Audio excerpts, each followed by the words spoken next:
We'll just give it 30 seconds so it's actually 9 a.m.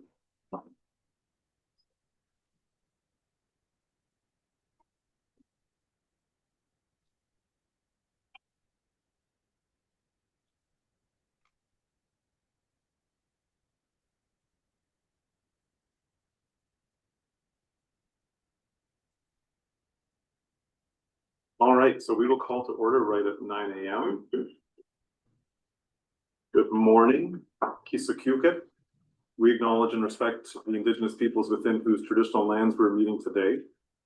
I just want to say welcome everyone to our main board meeting. I'd like to acknowledge the public presence in the meeting, both in person and online. Before we get started, I just want to say a couple things. Democracy is a participation sport, so I commend members of the public for the engagement of the process. We do have some consequential matters that are before us today, and regardless of what brings you here, I want to give you our solemn pledge that we will do our best to consider all sides of these issues with an open mind. I can guarantee you that none of us take this work lightly, and given the information we've received and the discussions we'll have at this table, we will render decisions that are in the best interest of the region to the best of our ability. So with that said, just some housekeeping items. To the public, especially those of you who are new to these meetings, to those of you online, please refrain from using the chat because that is technically part of our meeting. It's only meant for directors and staff. In the room, thank you very much for keeping your voices down because our technology picks up side conversations very easily and it makes it very difficult for those online to follow the meeting. As for our policy, this meeting is being recorded, so it can be reviewed after the fact. We have a couple breaks during the day, a morning and an afternoon break. We'll break for lunch around noon. We will have public time as per usual before lunch. Given some of the topics that we have on the agenda, I imagine there will be several questions from the public. So out of respect for others and their time, I would implore you to be direct with your comments and quick to your question. Obviously, I am not Chair Watson. But I am fulfilling my duties as vice chair in her absence. And I have the lovely and talented Director Jackman here helping me out to run this meeting. He's going to do the speakers list today, as I normally do. For the directors, I did send an email out earlier this week about just some procedural changes that I'd like to make, just to make things a little more efficient.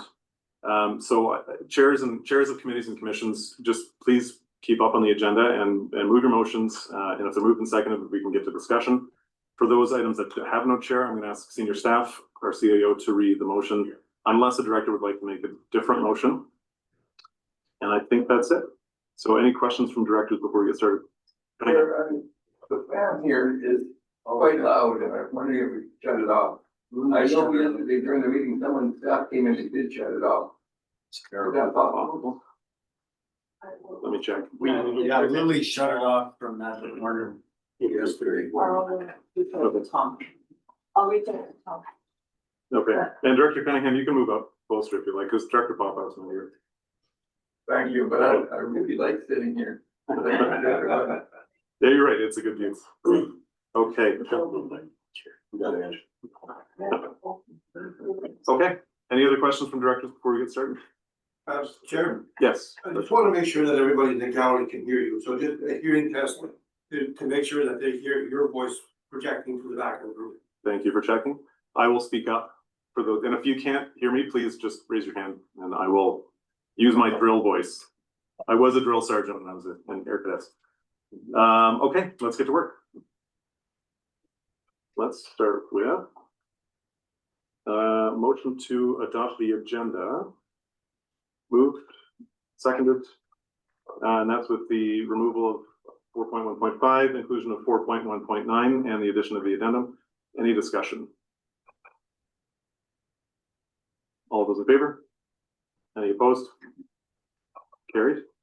I'm sorry, are you watching? I am watching. Okay, thank you. This one, because this is. Okay, thank you very much.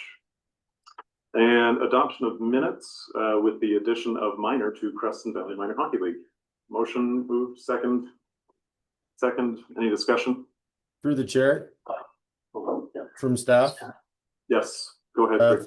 So through the chair, the wording should be Creston Valley Minor Hockey Association. Okay, thank you for that. Noted. Friendly amendment, mover and seconder, so that's okay. Any discussion? All those in favor? Any opposed? Carried. CA Horn has some introductions. Through the chair, mainly within our emergency program, Fire Smart, and our fire services, we have Jessie Lay joining us as our new Fire Smart coordinator, and I'm looking at Director Hewitt with a sad face as she comes to us from the village of Caslo. She replaces Garrett Fishlock, who was in that role for quite some time. Mick Scoose joins us from the regional district of Kootenay boundary as our Caslo Fire Chief, replacing Eric Graham.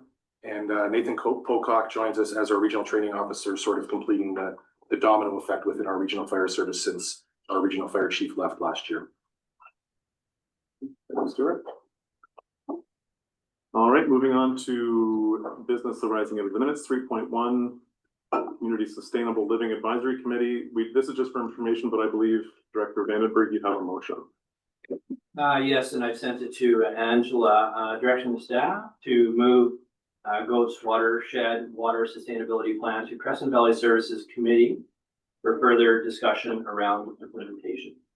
Do I have a second? Okay, thank you. Discussion. Did you want to open on it, Director Vandenberg? I know, but it's, no, I don't need to. I think Paris was going to speak to it somewhat, so I would allow that to happen. Hello, Sure. thank you. Go ahead, Paris. Thank you very much. Thank you through the chair. Yes, we support this move for discussion of the engagement strategy to Crescent Valley Services Committee. This was also discussed at CSLAC that all major decisions would come to the board, particularly related to engagement with Yakanuki and anything related to engagement with directors. But on the nuance of how we are rolling out the engagement strategy, it feels very appropriate for it to be at Crescent Valley Services Committee. So thank you very much. Okay, thank you for that, Director New. Sorry, who votes, who gets to vote? I'll vote. Any other discussion? All those in favor? Motion carries. All right, committees and commissions with recommendations. We have 4.1.1. Director Gray. Yes, that the board approves the payment of the following grants from the Rec 10 portion of B as listed. Okay, thank you. Second. Second, any discussion? All those in favor? Motion carries. Go ahead. And the second one is that the board approve the payment of a $1,000 grant to the Redfish Dot Program on the condition that the funds being redirected from the Redfish Parent Advisory Committee to School District number 8 from the Rec 10 portion of area B as listed. Great, thank you. Second. Second, any discussion?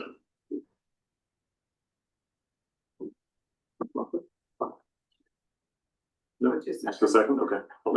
No discussion. All those in favor? No opposed. Carried.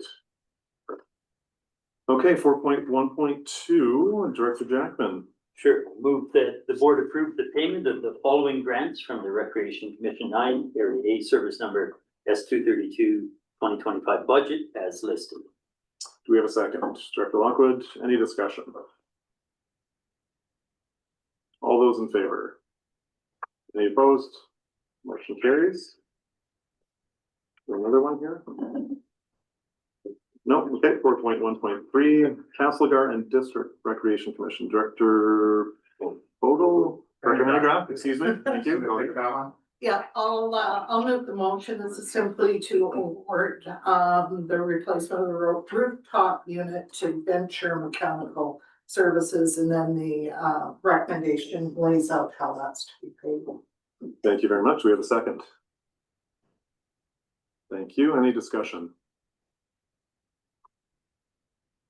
All right. Online? No? All those in favor? Any opposed? Motion carries. 4.1.4. Who would like to take this? Director Main, go ahead. Yeah, thank you, Chair.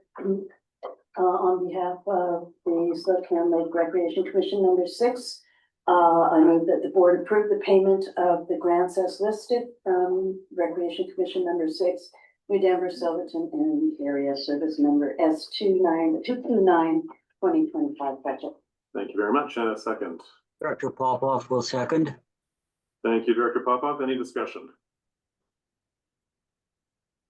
All those in favor? Any opposed? Motion carries. And that the board send a letter to outgoing commission member Peter Yakachuk, thanking him for his service with the Area H, New Denver, and Silverton, Slocan Lake Recreation Commission number 6. And Thank you. Director Popoff will second. Thank you, Director Popoff. Any discussion? All those in favor? Motion carries. 4.1.5, Slocan Valley South. Who is taking this? Oh, sure. Sorry, we can get it. Yes, you're right. 4.1.6 then. Selma, that Director Lockwood. That the board directs staff to amend the scope and requisition of the Salmo Electoral Area G Rec 7 recreational program to rescind the Village of Salmo and Area G swimming pool financial aid local service area bylaw 1135 1995. Thank you. Second. Thank you, Director Cunningham. Any discussion? All those in favor? Opposed? Motion carries. 4.1.7, West Resource Recovery Committee. Director Popoff, would you like to make this motion? Yes, I sure will. That the board directs staff to execute a site access agreement to allow municipalities access to RDCK transfer stations outside of facility operating hours for the disposal of mixed waste and other pre-approved types of waste. Thank you, Director Popoff. A second. Thank you, Director Main. Any discussion? Nothing. All those in favor? All right, motion carries. Yeah. We're at 4.1.8, Joint Resource Recovery Committee. Director, would you like to start with? And that would be me. Yes, please go ahead. Yeah, thank you, Chair. The first recommendation, West Subregion, that the board approve an amendment to the 2025 financial plan for refuse disposal, West Subregion Service 188, to increase accounts grants 57010 by $719,000 and $719,073 and increase account prior year surplus by the same amount. Thank you, Director Popoff. You got all the numbers right. Do I have a second? Thank you, Director Main. Any discussion? All those in favor? Any opposed? Motion carries. Go ahead with number 2, please. Yes, Central Subregion, that the board approve the RDCK enter into a service agreement with Drillwell Enterprises for the HB tailings facility, piezometer drilling, and central landfill groundwater monitoring well installation program to a maximum value of $80,196 plus GST, and that the chair and corporate officer be authorized to sign the necessary documents, and further that the cost be paid from Service 187 Central Subregion Resource Recovery. Thank you, Director Popoff. Second. Thank you. Any discussion? Online, all those in favor? Motion carries. Number 3, please, Director Popoff. And that the board approve the RDCK extend the current compost facility operations and maintenance contract with GFL Environment Incorporated to a maximum value of $122,305, not including GST, for a period of 8 months ending May 31st, 2026. And that the chair and the corporate officer be authorized to sign the necessary documents, and further that the cost be paid from A119 Organics Program East Subregion. Second. Thank you very much. We have a second. Any discussion? All those in favor? And the next one, West Subregion, that the board directs staff to obtain legal advice on whether or not local government can refuse accepting animal carcasses due to Canada Food Inspection Agency order, call, or other dead stock arising from natural disasters such as flood or fire. Thank you. We have a second, and I believe we have a comment from our CEO. Yeah, through the chair. So in light of the fact that a legal opinion would take at minimum a couple of weeks, I did try to get in contact with legal counsel yesterday and had a brief conversation around not the broader legal opinion that you were looking for regarding the fire and flood, because we will get that detailed out and that'll come back to the board at a later date. But specifically with respect to a Health Canada order on this, or the Canada Food Inspection Agency.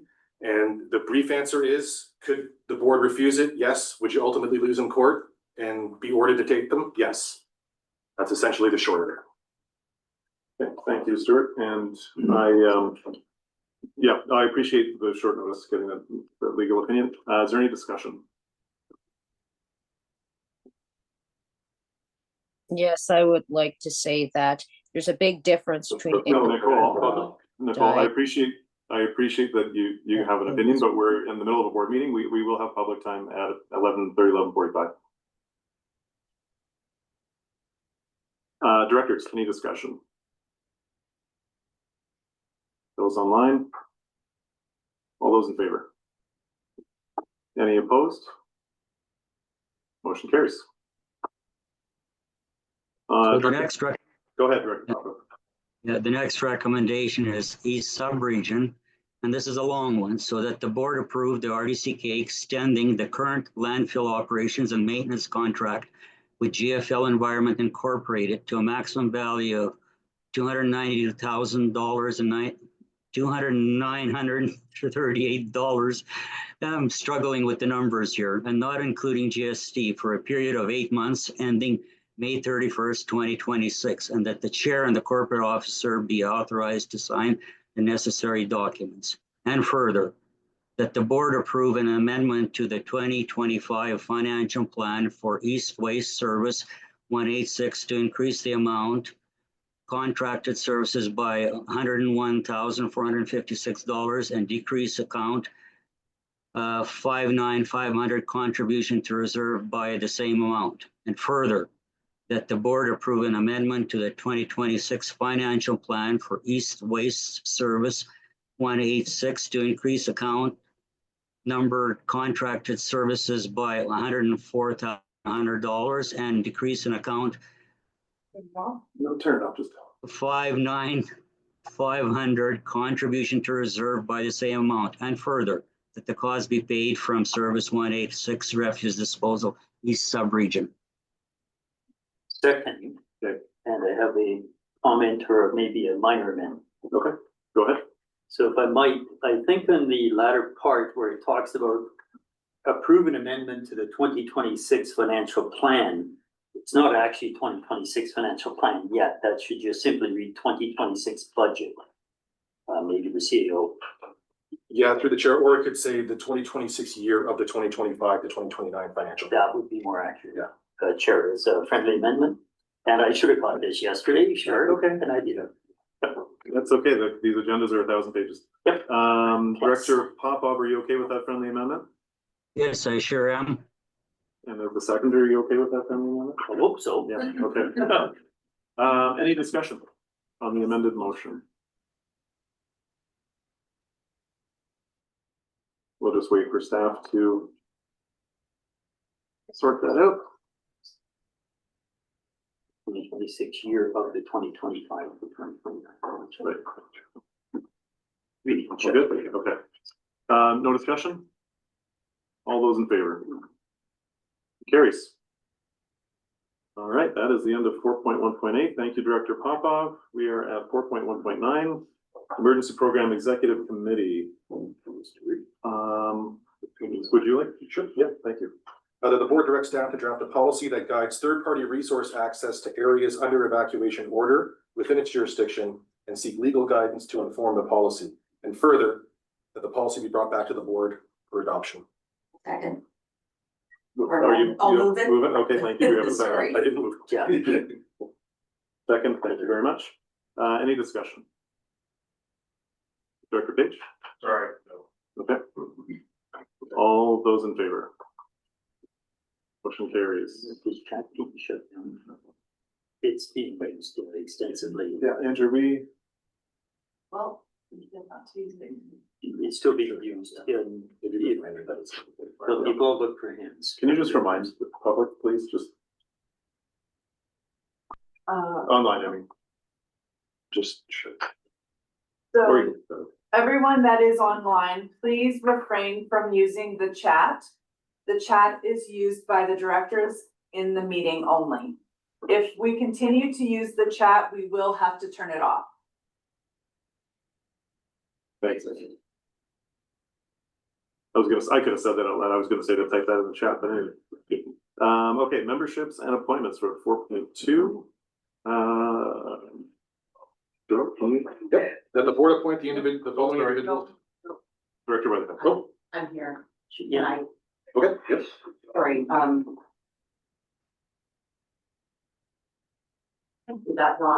is that? No, go ahead, please. That the board appoint the individuals to the following, I need to actually make a correction, that Lorraine Smith, the name Lorraine Smith be removed, she has rescinded her membership. So that the board appoint the individuals to the following RDCK commissions: Folkier Water Services Committee Advisory Committee for a term to end December 31st, 2027. Chris Galea, Todd Smith, CJ McKinnon, Pat Kula. Would you like to also move the area J part of that one? It's the same motion. Area J, yeah, or you can. Okay, and further, the board sent a letter to outgoing Just- member health. Is that improper? So we have to do it all as one. It is one Okay, motion. Go ahead. Okay, that area J Advisory Planning and Heritage Commission, and further that the board send a letter to outgoing member of Hallie Whittleton, thanking them for their service with the Area J Advisory Planning and Heritage Commission. Thank you. Second. I'll second. Thank you very much, Director. Any discussion? All those in favor? Motion carries. Hey, we are on correspondence. Would anybody like to pull the one item of correspondence? All right. Hearing nothing, we will move on to bylaws. We are at 6.1. So I am going to ask Director Newell to open on. I have a conflict of interest. Okay. So Chair, I, Director Graham, wish to declare at this time that I'm not entitled to participate in the discussion or vote on the next item of business on the meeting agenda. That is item 6.1. By reason that I had a financial gain from the property in question, and I wish to leave the meeting, and at this time I request that the meeting's minutes record my leaving of the meeting for the reasons stated. Okay, thank you, Director Graham. So recorded.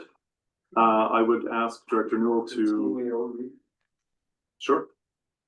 Ask the CEO to read the motion, please. That the Regional District of Central Kootenay Electoral Area F Official Community Plan Amendment Bylaw number 3002/2025 being a bylaw to amend Electoral Area F Official Community Plan Bylaw number 2214/2011 is hereby given third reading, and further that the consideration of the adoption be withheld for bylaw 3002 until the following items have been attained. Approval of Regional District Central Kootenay Zoning Amendment Bylaw number 3003/2025 by the Ministry of Transportation and should say Transit pursuant to section 52(3)(a) of the Transportation Act, and preparation of a section 219 covenant to the satisfaction of the Director of Development and Community Sustainability to ensure that the recommendations from the qualified professionals for groundwater protection and site development are implemented prior to the issuance of a building permit. Thank you, Stuart. Dan, did you get that small correction? Yes, instead of infrastructure. Yes, thank you. Do we have a mover? Director Newell, seconder, thank you. So Director Newell, would you like to open? Yes. I would, and I just wanted to say, given the extensive engagement and process that we've had on this particular issue, I was gonna give leave of the chair for some extra time for Director Newell to open on this. Thank you. So, I will be presenting from two perspectives to you colleagues. Firstly, how the issues raised by the RDCK staff, agencies, referral agencies, and the community, how those have been addressed. And then secondly, I will look at how the project can benefit the region and the area. So I'll begin by stating that the proponent has engaged technical experts at each stage and for each RDCK planning requirement from the December 11th RAC motion. And these 5 items were archaeological assessment, on-site wastewater assessment, groundwater impact assessment, traffic study, and noise study, all done either by the agency, MOT, whatever it is, DT, and or qualified professional. And it's important to note that the rezoning lots, the 3 lots, are zoned residential, and therefore, under our current zoning, would allow for 6 houses. And obviously the septic systems and water usage that would go with those 6 houses, the allowed use. Basically, from my reading, there were 11 or 12 issues of concern, and because of my limited time, I'm going to focus on what I perceive to be the top issues. And I'll go in this order. Risk to Kootenay Creek. There is no risk to the creek, and the letters of support for the project have been received from Ann Pigeon, the longtime Kootenay Park operator, Joanne Sedarius, longtime Kootenay Park Nature Center operator, Jenna Lazier, school program coordinator at the Nature Center, and Gary Munro, professional fish biologist and volunteer interpreter at the Kootenay Creek Information Center. In opposition to the official community plan, I think staff, and I guess I'm remiss by not acknowledging staff and Zach's amazing work through many public hearings and 1,000 pages of document. But staff have outlined, and if I had more time, I'd highlight a few of the alignments with the official community plan, but you were able to read it there. Air quality, I've divided air quality into 2 categories because they were raised on 2 separate issues, the biomass boiler and the glue. I'll address the biomass boiler. These heaters are used at Selkirk College in Nelson, as well as many other places, VGH, UBC, for example, all in residential areas. I contacted Selkirk. They were going to speak at one of the public hearings, but could not make it onto the agenda. There have been no concerns raised by the much more densely populated area of Rosemont regarding Selkirk's, boiler, it'd be the same boiler. This has been through 2 heating seasons. Selkirk's boiler is comparable in size to the one planned for Spearhead. I'll also note that the city of Revelstoke uses these biomass boilers to heat many, maybe all of their civic buildings through the Revelstoke Community Energy Corporation. Air quality part 2, the glue. This glue is the least invasive glue. I went to the Henkel website and details in the research paper entitled Consideration of Diisocyanate Emissions when Processing 1- Component Polyurethane Adhesives for Engineered Wood Products, that it is low toxicity. And when Henkel was contacted because of the concerns raised at the public hearing by the proponent, the Henkel rep Daniel Curran said, "It sounds like your neighbor has mistaken some of the concerns about MDI. While it is a chemical substance that needs to be handled properly, it poses no risk to the local environment." Water and the aquifer, and obviously very important. The staff report is explanatory that, and of course, qualified professional, I can't remember the name of the company, came, did sites, and as one of the recommendation, you'll see that test wells will remain in place as part of the covenant to ensure that this happens. But the water usage will, I think we said maybe 2 houses, and of course 6 houses would be used. So therefore the volume is anticipated to be far less on the aquifer, which is well charged.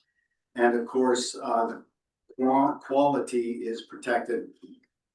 from the staff report, based on this additional feedback from IHA in regard to the professional reports supplied by the technical expert hired by Spearhead, staff are satisfied that the environmental risk to the groundwater supply is low. And if it moves forward, there'll be many other conditions implemented through the building permit application.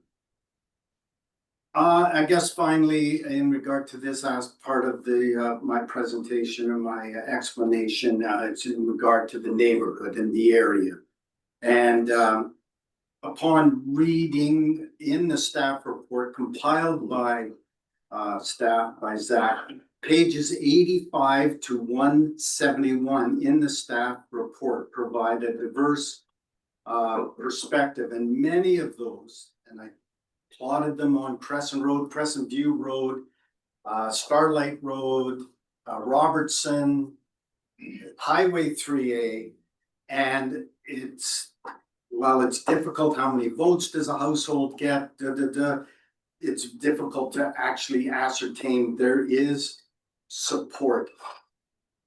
There is noticeable support for this project. In regard to the neighborhood, the closest neighbor right above has said yes. Starlight and Crescent Road are up above, adjacent to it, and 3 or 4 letters of support came from that area. But I'd like to describe across the highway, there's a 40-unit summer cottage thing. We've got support that the support came from the management of that development, as well as a number of people spoke at the public hearing that spend their summers there. Then as you go along that road, Crescent Road, the first house, I used my scope, and from their back door to what I perceived to be the corner of the lot with the setbacks was 200 feet, maybe more than that. And as you move along the road, you get increasingly farther away from the project. And by the time you get to the 4th driveway, there's no view of it. So that's why from that perspective, thanks, Chair, I am speaking in favor of the recommendation. Okay, thank you, Director Newell. Any discussion? That was a very biased presentation. Chair, please. No comments from the gallery during the meeting, please. Director Jackman, go ahead. Thank you. So, appreciated being able to chair the most recent public hearing, because listening to people in person is always important in both views. I take to heart very seriously the whole question of growth and versus loss of industrial tax base, along with the jobs, the local circulation of the dollars within a community. Our area lost the Bluebell mine within a decade of the regional district coming into existence. Since then, we lost the Amasco Dolomite underground mine at Crawford Bay, and we lost the Amasco processing and packing plant at Sirdar, which also impacted Salmo and Area G, because their product, the salt and pepper landscaping granite, was processed in Area A. So I've taken a very big picture view of this. I've tried to wrap my head around community. The community, as I read it in the OCP, is the community of Area F, and logically you could extend community as far as you wanted, but I have tried to think of Area F as a whole and not an individual neighborhood. We have the ability as a local government to kind of redefine and approach community differently. If we wanted, we could have a more tiered approach where we would identify what's called a local area plan under some regional growth strategies, and that would better define the community and whether that community wanted to have industrial, commercial, or simply residential configurations in their own backyards. But the way I see it right now, the OCP is defining community more differently. It is a more broad entity, and as a whole, I've read that community as being in support because of the reasons that that community may be trying to avoid. in terms of what Area A has seen in terms of loss of industrial tax base over the decades. And I could tell you exactly how that's impacted the Reindale Community Center. And the other things are not having that tax base, and the shift to residential has been brutal. The cost per thousand of some of these is brutal compared to the larger centers, which have a bigger tax base. So I will support these amendments. Thank you, Director Jackman. We have Director Lockwood. Thank you. I'm just gonna speak on, our pages are from 114 to 683 on this subject. So I think that we've had a lot of reading to do in many different things. And this board is tasked to do what's the best for our residents. And as the last speaker spoke of, is that Salmo and RDCK were impacted when we did lose a mine. And I think that the staff, the public, the business, and now it's our job to do what's best for the whole regional district. If somebody had a family member that worked at this place or that could possibly get a job at this place in the future, would they be for it then? Or would they be kicking themselves because they didn't support it now, and wish that they would have down the road? We can't see what's gonna happen in the future, but we can do our due diligence, and I do believe that staff and everybody that has been tasked, as I said, there's 600 and some pages here to read. And I'm going to, with all of the information that has been put in front of us, I do support going forward with this. Thank you, Director Lockwood. Any other discussion?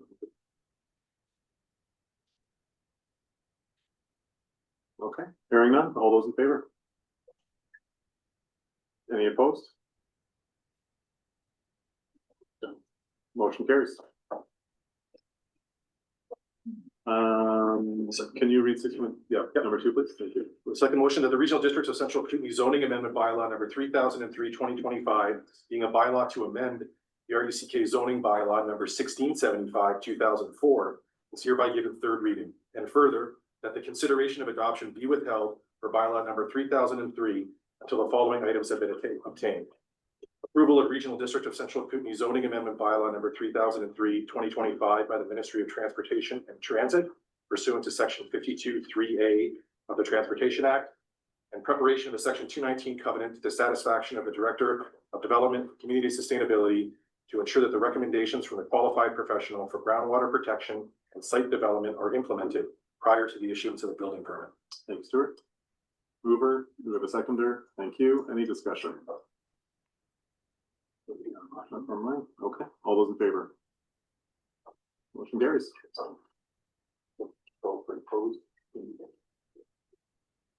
Did anybody want to be recorded or opposed?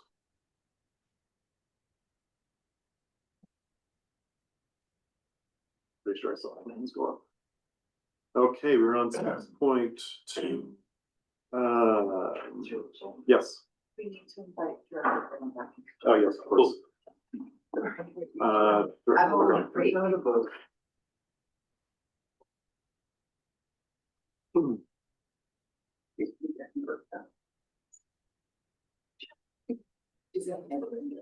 Yes.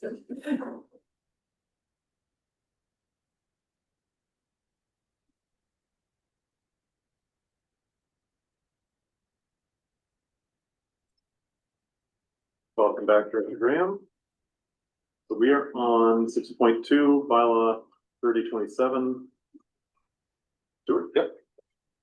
So the first of two recommendations, that the Regional District of Central Kootenay Utilities Rates, Fees, and Charges bylaw number 3027/2025 be read a first, second, and third time by content.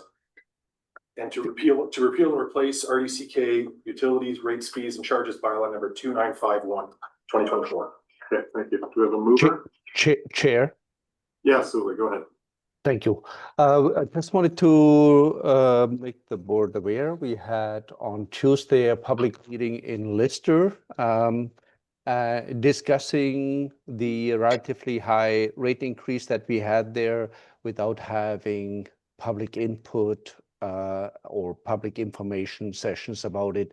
So we timed the public meeting to occur before this meeting, had the discussion with the community. We did introduce with discussion of the area director a potential alternate budget that would reduce the increase.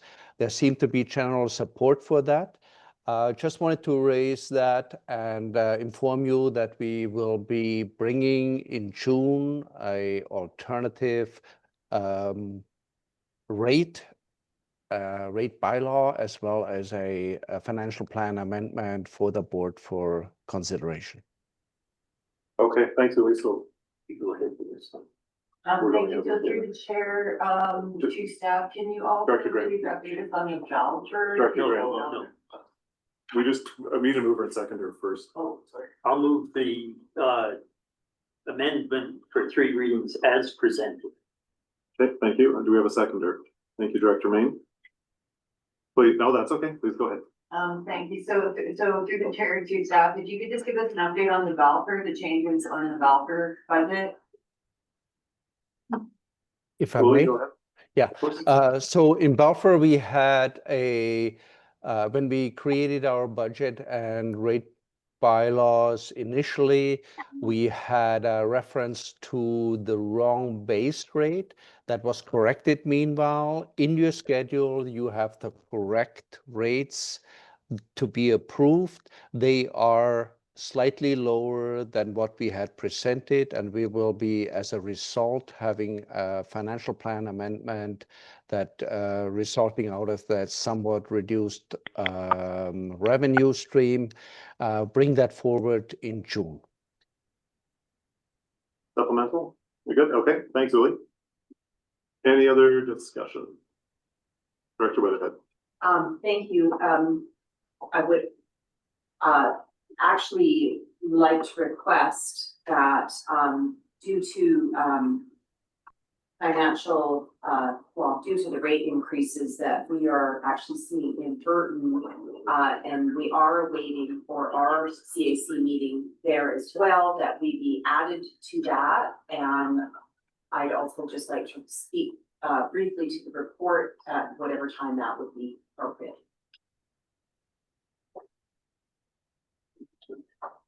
Are you proposing an amendment to the? Yeah, I propose an amendment that if we may need to look at an alternate rate for Burton, and possibly work with, I'm not sure if there's a way that, if there's any way I can contribute.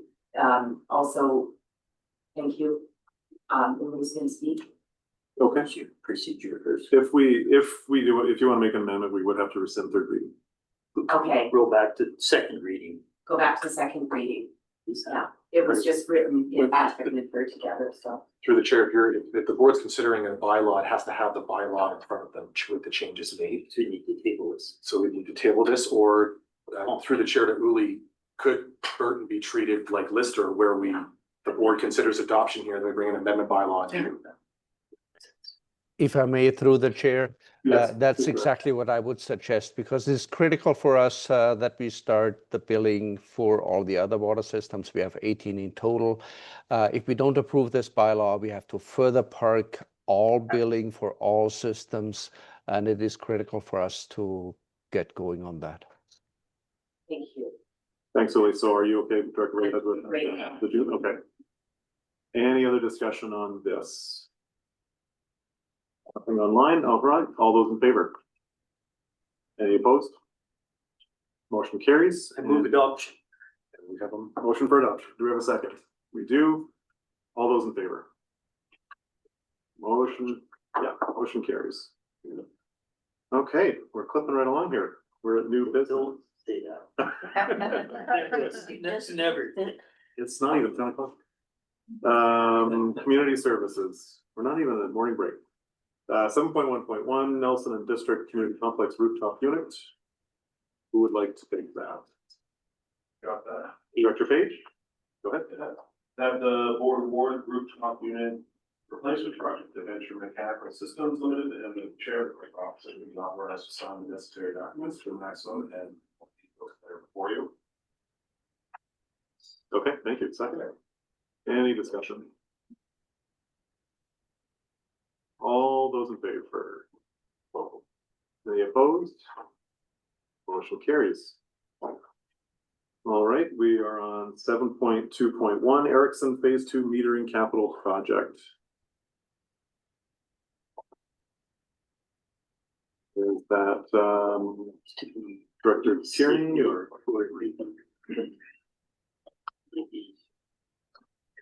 Thank you, Chair. The board approved an amendment to the 2025 financial plan for water utility area B, C Erickson. Service S250 to increase the grants revenue account by $3,502,332.22.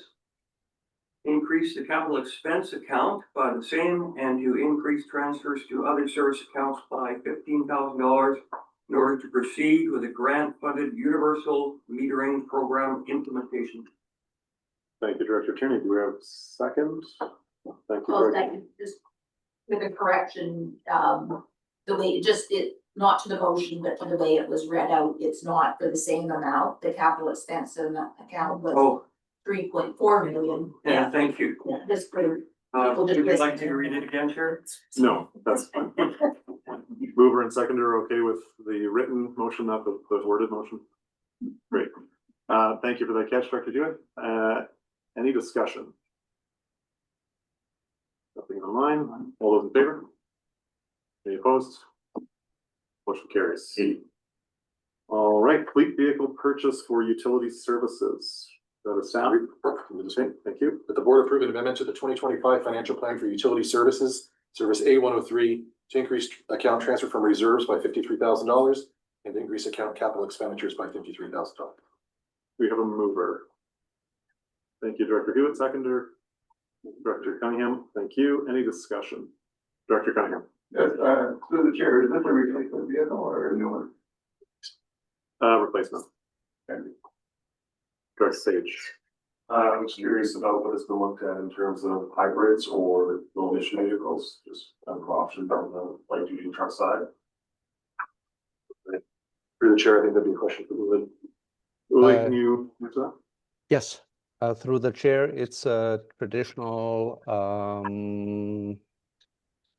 engine. We looked into the availability and pricing for hybrids and electric vehicles when we did this, but we could not find something that was a match with what we needed in a price range that would have could be accommodated through the reserve contributions that we had to date. Thanks, Uli. Supplemental? No? Okay. Any other questions or discussion? Director Vandenberg. So my question is around, this vehicle has been identified to purchase and the money's coming from the reserves. Is this not, this in the next vehicle, is that not part of our, should have not been part of our capital asset in terms of the budget discussion? Is this additional to the budget discussions that we've just gone through? So through the chair, it is part of the asset management plan. It was originally intended to be purchased in 2024, but missed in a rollover to 2025. So that's the only reason it's here. So we intended to purchase this last year. It was in the financial plan. And when the 2025 financial plan was prepared, this was missed. So it's not coming from taxation. It was originally planned to be purchased last year, and we simply missed putting it in there. But our capital purchases have to be in the financial plan, which is why this amendment is being proposed. Supplemental? Go ahead. So we just happen to miss two vehicles? No, through the chair, the second one's not, the second one is a current year purchase. Yeah. Okay. Thank you. Any other discussion? All those in favor? Any opposed? Motion carries. 7.2.3. Yep, that the board directs staff to proceed with the purchase of a 2025 model year 1-ton 4x4 truck through the BC Provincial Government Corporate Supply Arrangement to a maximum of $74,000 plus GST, and that the amount be paid from service A103 Utility Services. And further, that the board of the Regional District of Central Kootenay authorizes up to $69,000 to be borrowed under section 403 of the Local Government Act from the Municipal Finance Authority Equipment Financing Program for the purposes of purchasing a 2025 model year 1-ton 4x4 truck, and that the loan be repaid within 3 years from Service A103 Utility Services with no rates of renewal. And further, that the board approve an amendment to the 2025 financial plan for Service A103 Utility Services to increase account capital expenditures by $10,000. I will second it. We need a mover. Oh, sorry, I'll move it. Thank you. Second, Director DeBoon. Any discussion or questions? Oh, yes, of course. Go ahead, Director Gagnon. So, little bit new or unusual. This is tied to the provincial government corporate supply arrangement. Interesting. But what jumped out at me is we would repay this within 3 years, when normally we'd have the option of 5 years repayment. The vehicle certainly would have a 5 to 8 year lifespan. I would, maybe a little rough usage, but low mileage in its planned role. So why are we not paying this off over 5 years to staff, which would give us a bit of relief on the amount we have to tax each year to cover the loan? Is there a substantial difference in interest rates, or are we somehow tied to 3 years through the supply arrangement? Uli, go ahead.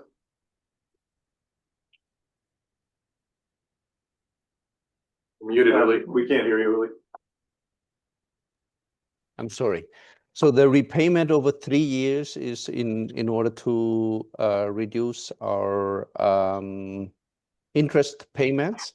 We have to, at the same time, because this is a new vehicle, at the same time make contributions to reserve. So paying it off aggressively or more aggressively, the loan, and then starting our reserve contributions is actually in line with the most effective, cost-effective for the service, and still establishing the reserve in times for a repurchase in, I believe we identified this unit as a 10-year useful life.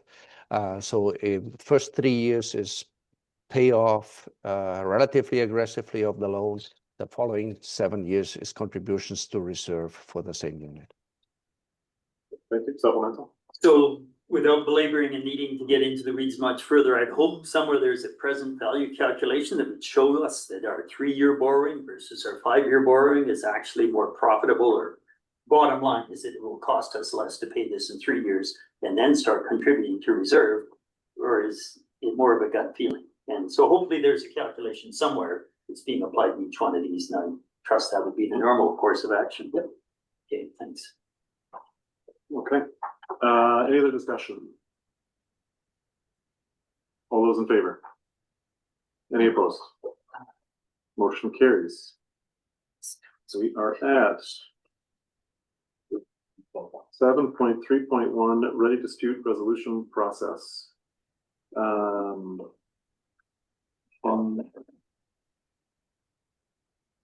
you read the motion? It's through the chair. It's not. There's an option here, so it'd be inappropriate for me to read it. Right, fair enough. Yeah, sorry, I'm looking at two different screens here. There's chat is starting again. I don't see what is going on. Not much. I just told him to stop. Okay, Director Papa, would you like to make a motion? Yeah, thank you, Chair. A couple of comments here on the dispute resolution process. We've received 2 complaints about that. I provided the report on it as required by RDCK policy 100-02-09 dispute resolution process. And I had a recommendation in there. And in accordance with the recommendation in my report, I will move option 1, which reads that the board uphold the local selection committee recommendations that the application submitted by the Sandon Historical Society for the Sandon Museum upgrades project be considered for 2025 ready funding. Okay, thank you, Director Papa. We have a second discussion, Director Main. That was the second. Oh, second. Okay. Do we have any discussion? That's for 7.3.2. Any discussion on 7.3.1? Oh, Director Kaisley, go ahead. Yeah, I'd just like to make a comment on the process and stuff. It's set up by residents and everything else, and the decisions are not always liked, but the process is there and it's fair and equal to everyone. And that's all I really have to say about it. Thank you for that, Director Catley. Any other comments? All right, listen, all vote, all in favor. Any opposed? That motion carries. Okay, 7.3.2. Big list. Yes. Who wants to make this motion? Director Weatherhead, go ahead. 7 point, oh, wait a minute, that is 7.3.2, is that correct? Yeah, but yeah, go ahead, that's fine. That all vote that the ready funding proposals listed in attachment A of the 2025 Ready Grant Board report dated May 1st, 2025 be approved, and that the funds be dispersed from Service X 101 Columbia Basin Trust grants allocated to each area as listed. Thank you. We have a second. Do we have any discussion? It's a big, long list, yes. Okay, seeing none. All those in favor? Any opposed? Motion carries. All right, we are on 7.3.3, award insurance brokerage service. Stuart, please. That the board directs staff to request a sole source proposal from the Municipal Insurance Association of British Columbia for a 3-year program of property, business interruption and crime coverages, plus brokerage services for cyber insurance and equipment breakdown insurance. And further, that the corporate officer be authorized to enter into the necessary agreements, subject to the proposal price being within the amount included for these coverages within the 2025 to 2029 RDCK financial plan. Thank you. Do we have a mover? I see one, I see a second, and we have David off on the speakers list. Go ahead, Director David. Thank you, Chair. Yes, years ago, we did a lot of research in the RDCK on alternative home insurance providers. And we were looking to see if we can get the best rate. Now, I know as a past representative from the RDCK to the Municipal Insurance Association of British Columbia, that we get really good rates and service from MIABC. So my question, I guess, is to the CAO, are there any conversations happening at the board level at MIABC on expanding our coverage? And I understand that we may require legislation to allow MIABC to do this to the home insurance sector. Through the chair, no, it's not within the mandate of the MIA. Okay, thank you.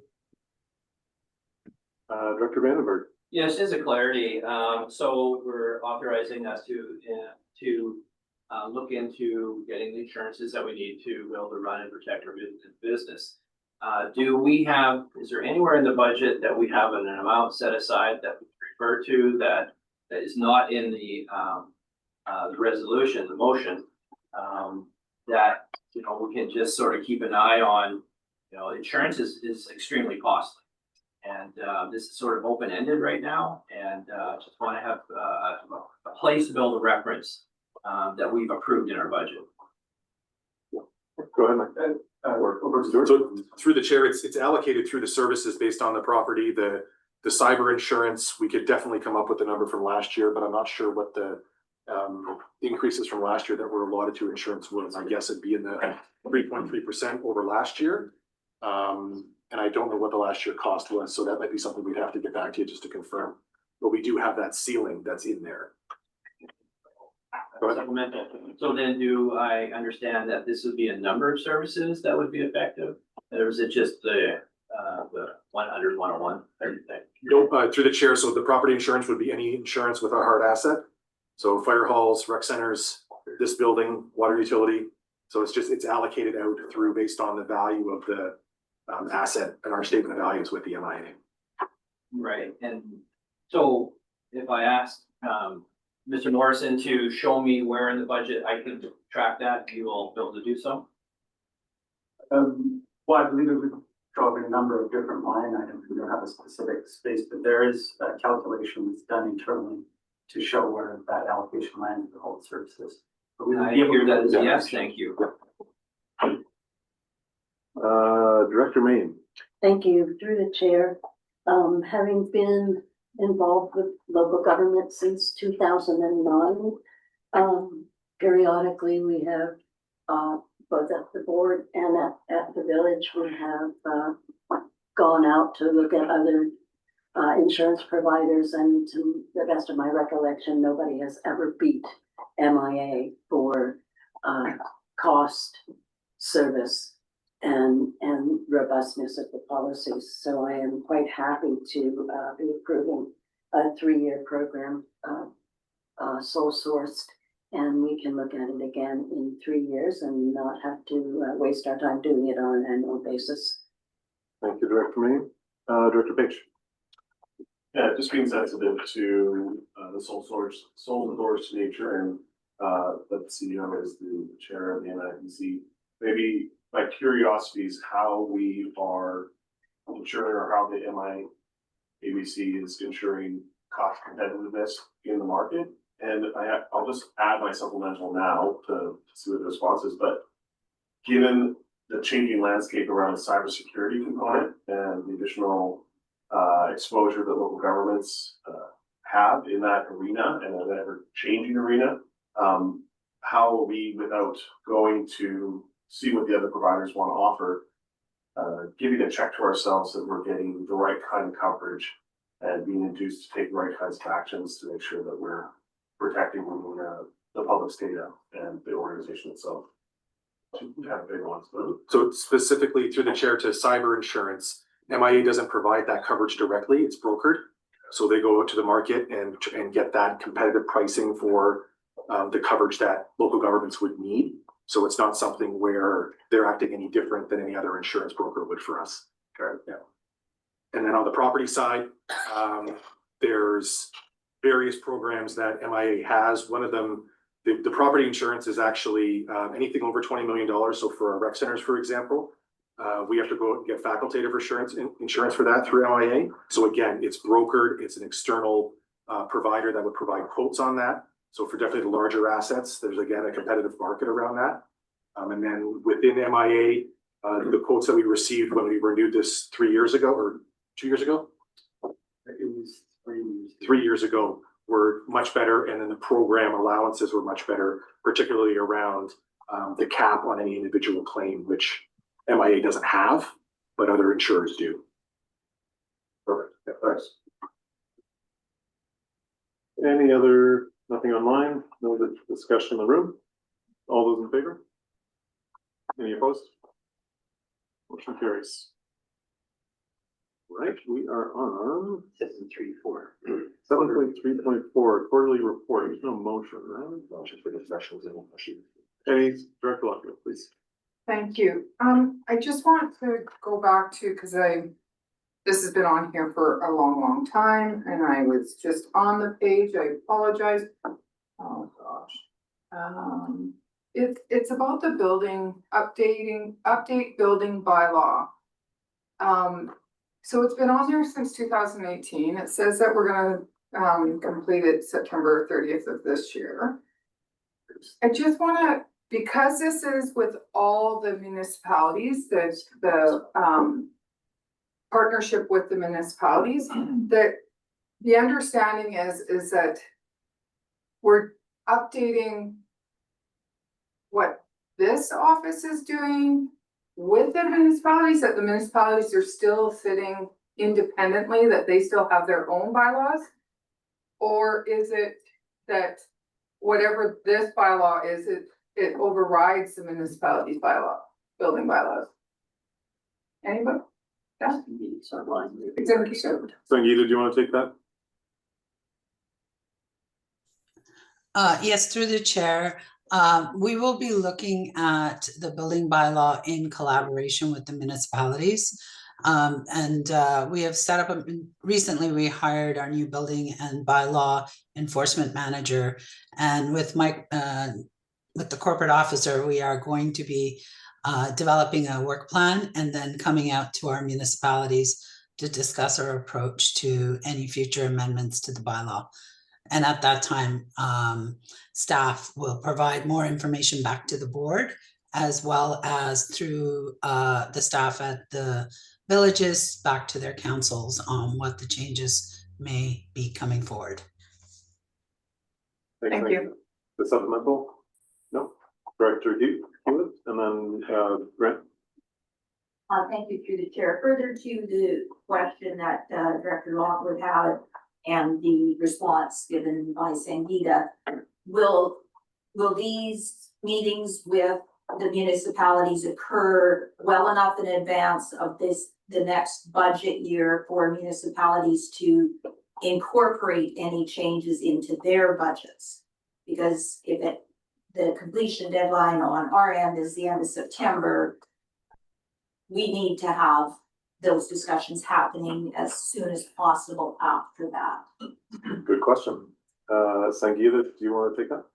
Yes, thanks. Through the chair. I can't at this point determine how long that process will take. We want to give it as much opportunity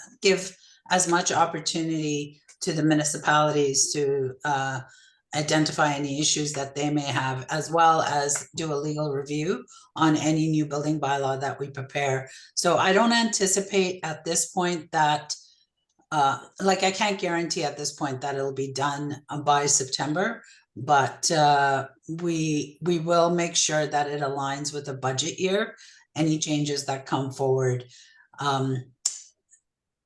And I don't anticipate it's going to increase any costs at this time beyond what is already within the building budget and future budgets. Okay, thank you, Sangeeta. Director Hewitt, are you satisfied?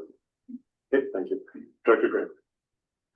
Thank you. So through the chair, we've been told we were going to be getting an updated report in the work plan. I'm wondering what the status is of that. Through the chair, as was reported previously when we did the survey of directors of what you wanted to see in the updated quarterly report, we had identified some opportunities to integrate the quarterly reporting tool within the new Office 365 environment that we have with Microsoft, and that is now being rolled out to staff.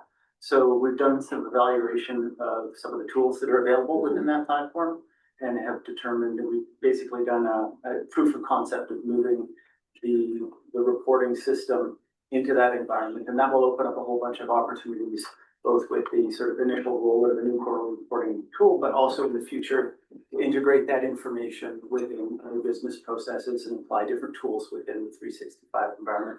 Things such as data visualization, process automation, things like that. So we have the next step is we're going to the senior management meeting shortly to make some decisions on the structure of that report.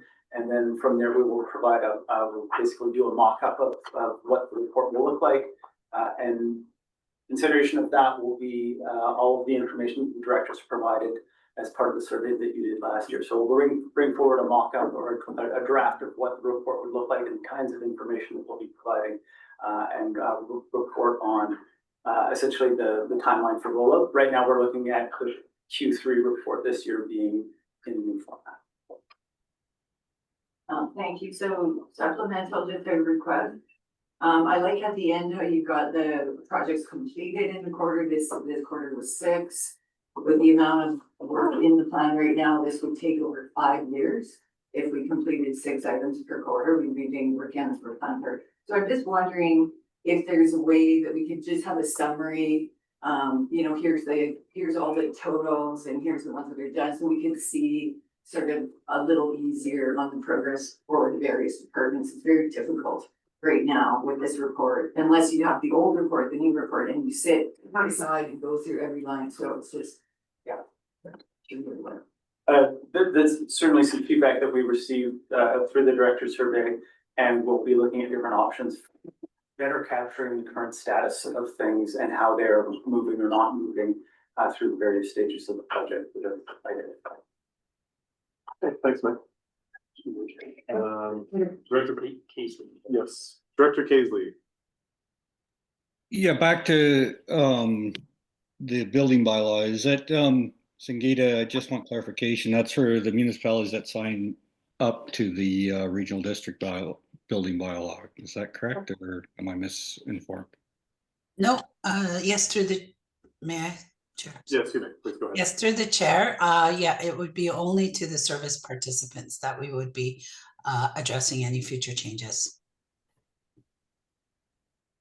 Thank you for the clarification. Thank you, Director Kaisley. Director Vandenberg. Yes, thank you through the chair. I'm on page 11 of 40 in this report. And my question is around clarity. It's housing development costing and study that's been initiated. And that RDCK board hereby directs the staff to develop a cost assessment, study outlining the requirements for land development, that sort of thing. And so on. Did I understand it correctly? Is that going to be a staff project, or is that going to be third partied out? I can't remember, but I thought we were talking in terms of third party versus staff time. Just for clarity, please.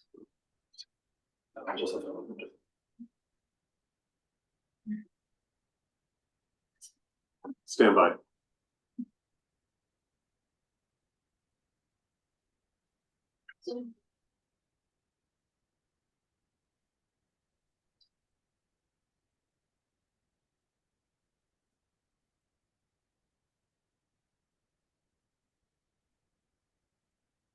We have Jeffrey on the report or we're waiting. Can I make a comment on the report when we're waiting? Yes, you may. I like the idea of reviewing these, and I sent some suggestions back to staff, this is in Gerald last time, about how we might kind of structure, but this is more for the executive. I think this, like a large financial report, is probably something we want to flag these items for staff in this section, in the preamble before this comes out, gives staff a good opportunity to say which ones do you expect to want to talk about. We're going to get the best response overall, not to dissuade everybody. That was a good question. Thanks, Richard. And I appreciate that comment from the director, but we have over 1,000 pages delivered to us days in advance. It's really difficult to process this information and give fairness to staff to really respond to this. So unless you have some other way of us being able to review this information in advance to allow for that, this is the only forum that we can bring these sorts of things up. And it's just simply a clarity question. Yeah, understood. Through the chair. Oh, through the chair, of course. Right. Did I not say that? I think I was looking at you, but I was meant to be looking at Director Page. CAO, please go ahead. Through the chair, to Director Vandenberg's question, that project is currently on staff's work plan. There's currently no budget or intention to outsource that. Okay, yeah, thank you. And Director Hewitt for the second time. Thank you. Thank you. Through the chair, so the separate topic. On page 9, the EDMA Indigenous engagement requirement. For the affected areas, it only indicates all electoral areas, but the majority of the funding is coming from the municipalities that are listed in this, in the description. So to my way of thinking, they should be listed. And just a point, and then the RFP is going to be issued. Our concern, I don't know whether anybody was aware, but Castle had only allocated a portion of their 40,000 originally until such time as the government committed to providing additional engagement funds, because we were not sure that we were not going to not have funding to do our own Indigenous engagement, and that the municipalities listed would be fulsomely consulted because you're doing the engagement on our behalf. Just in the RFP to make it clear how the municipalities are going to be part of that engagement, that it's not just solely for the regional district, it stays within the regional district, and that we are not fully consulted and included in that consultation. I'd like to make sure that we're municipalities, there's a mechanism built into the RFP that has that happening. That's just a few concerns I have just with the way things are worded here, and just to make sure that we are part of it. Because we're each municipality is putting in $40,000, which is the bulk of the money, and to have it listed as all electoral areas when that's not where all the money's coming from. So all the benefits shouldn't be in the electoral areas. So through the chair, that's a clear typo. It should include the municipalities. And I'm not sure if you've seen the MOU that went to your staff, but there's a protocol on the engagement communication with our staff, and all that would flow into the RFP in terms of expectations as well. Okay, I have not seen that. Okay. Thank you.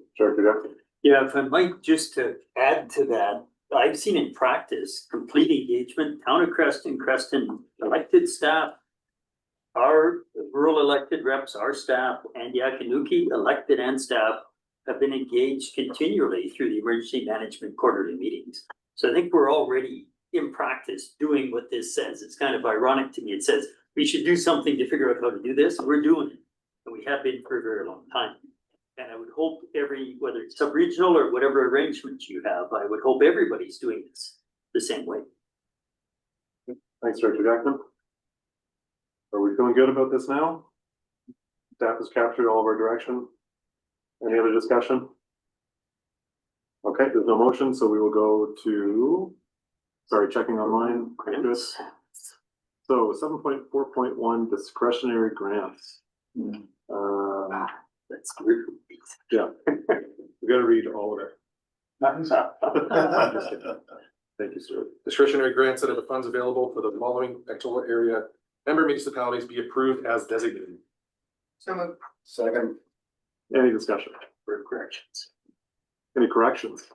Everything spelled right? Corrected? All in favor? Any opposed? Motion carries. And community development with the note that we have added Samo Valley.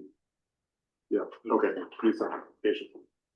Community development grants out of the funds available for the following electoral area member municipalities be approved as designated. So moved. Thank you. Second. Director Hennigar. Under J, the Council Guard Seniors Association, I think that needs to be removed. They applied, I approved it. It was a rogue application and they've now decided to withdraw it. So I don't know if it comes out next time or if it comes out now.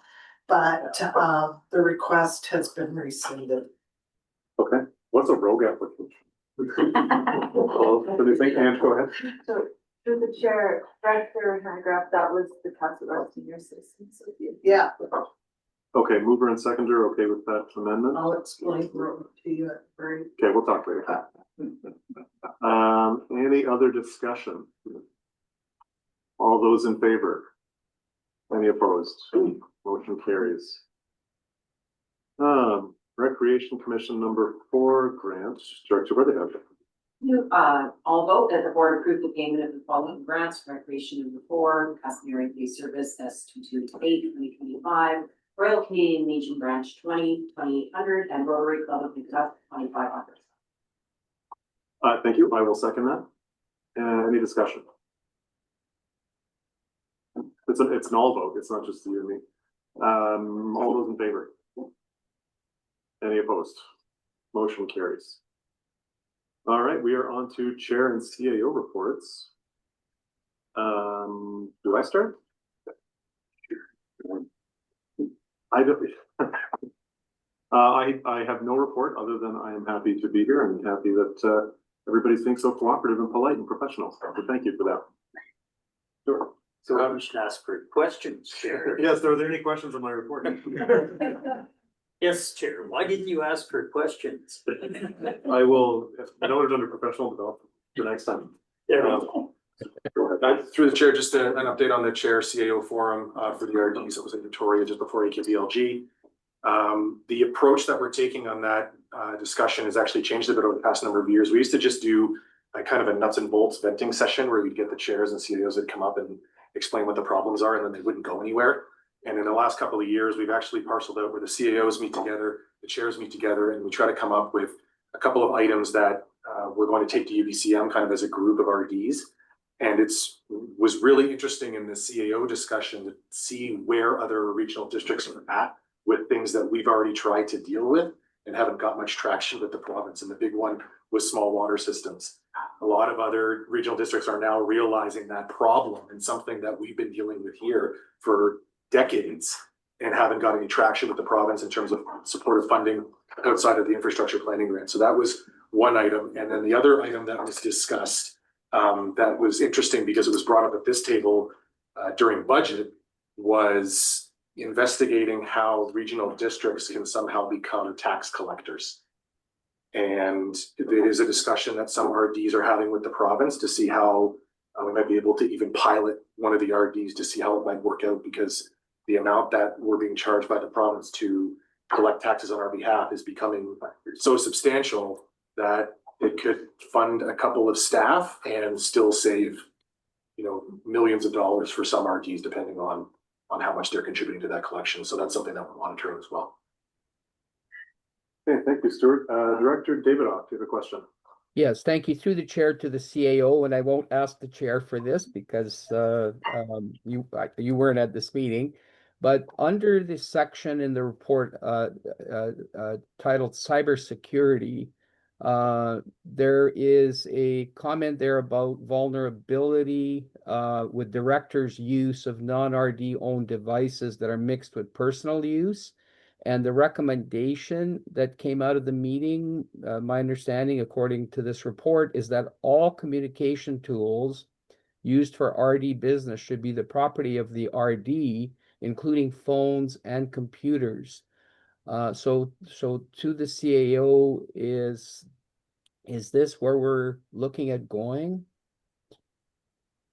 Through the chair, I think that would be a question I'd have to talk to our IT department about, just in terms of what kind of exposure we've got right now with respect to those devices. Obviously, everybody around the table here has, in one way or another, a regional district device. Obviously, phones are something that we do not currently have a plan for directors, so we understand that you do use your personal phones. But I think that over the last number of years, we've come a long way from originally, I know that when I arrived at the regional district, every director just used their personal Hotmail or Yahoo account for their RD business. So we've moved quite substantially along that line with respect to our IT security. But based on that discussion at that meeting, we could definitely take it to IT and see how we might be able to improve things. Supplemental, Chair? Yep, please go ahead.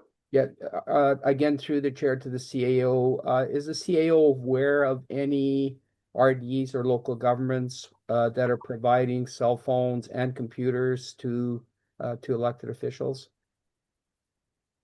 Through the chair, not enough to speak intelligently on it. I know that some have plans where they cover the cost of a device, but I still believe it's personally owned by the director. In terms of devices supplied by the RD, I'm not aware.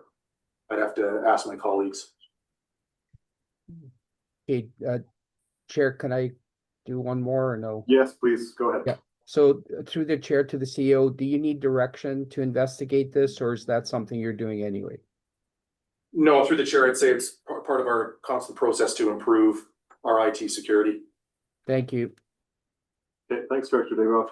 And just to note, we've disabled the chat because there's been a lot of public commentary that's been coming through there, so we just turned it off because it is officially part of the meeting.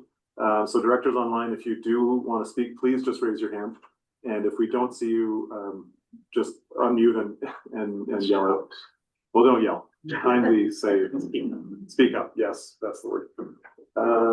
Director Cunningham. Yes, thank you, Chair. Through to the chair and page 923 on our agenda, the section on code of conduct. Could we have a little bit of elucidation on that? Where it is and where it's going with the rest of the regional districts? Through the chair, with respect to our code of conduct? Well, I know about our code of conduct, but the whole section here on code of conduct, could you tell me what the discussions were and where we are? Yeah, through the chair, that was a session that was run by Brian Carruthers. It ended up mainly being sort of a discussion on some of the difficulties that different RDs might be having. It's improved a lot, I would say. I think if we had that discussion 2 years ago, that the conversations at the mic would have been a lot different than they were this round. It was a little bit more around some struggles that RDs are having with staff-director relations, in terms of directors understanding their role with respect to governance versus operations and things like that. From our point of view, I know that we had originally planned to bring our code of conduct back based on the UBCM guidance and guidance from the board in the spring. That's been delayed a bit, but we do expect it hopefully by the end of the summer or the latest in September. Thank you. That is exactly what I wanted. Thanks, Director Cunningham. And for those online who are not directors, can you please mute? Director Newell. I think, I just found in the chair's report, the thing about disbanding water systems interesting, and perhaps, we could bring something like that to the Water Services Committee just to get a little more information on what's going on around the province rather than, unless Stuart had a quick comment on what disbanding means or whatever, but yeah. Thanks. Okay, thank you, Director Newell. Director Dewar. Thank you, through the chair. I know I'm talking a lot today. Regarding cybersecurity, I know through the village, we have signed on through MIADC for, I'm not sure what cyber stands for, but cybersecurity awareness training. And we get regular notifications about modules and training that we're supposed to do. And I've never seen anything like that through the regional district. Is that a consideration? And it's just done through MIADC. I've done many modules, and I actually have an email that I've got to do refresher training. And whether that is something that we as a village has signed up for to monitor our cyber security awareness. But yeah, might be something to look into if, you know, to increase everyone's awareness. And I know that at Columbia Basin Trust, we also had a staff member do a very in-depth training on cybersecurity, and it would outline those very things that were mentioned in the chair's report about vulnerabilities where we could inadvertently be allowing access to important information and what small things we could do to protect ourselves. Yeah, through the chair, we could look into that training's been rolled out to staff a couple of years ago. We could have to look into elected officials participating in something like that. Yeah, I'll ask the IT group. Director Jack. Yeah, thank you. So a couple of years back, LGLA didn't touch on this topic, but that's awkward for a lot of us. Those meetings with everything else going on is very difficult. So I think it'd be good to have it for us. And what really came out to me as being very important is the nature of the data we're holding and when we should scrub data. And the question, of course, was, you know, for access to certain facilities during COVID, there was data collected that I then said we scrubbed it completely from our system, because that's the biggest risk, that we hold data that we don't need.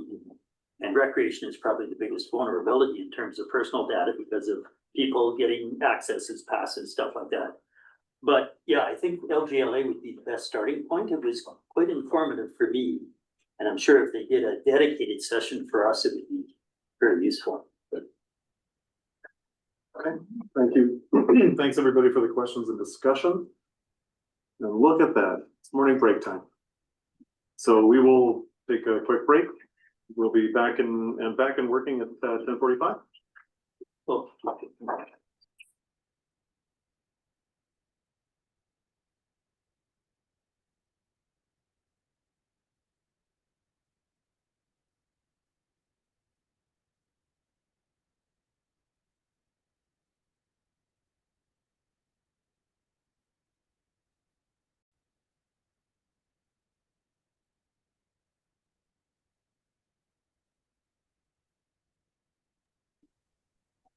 The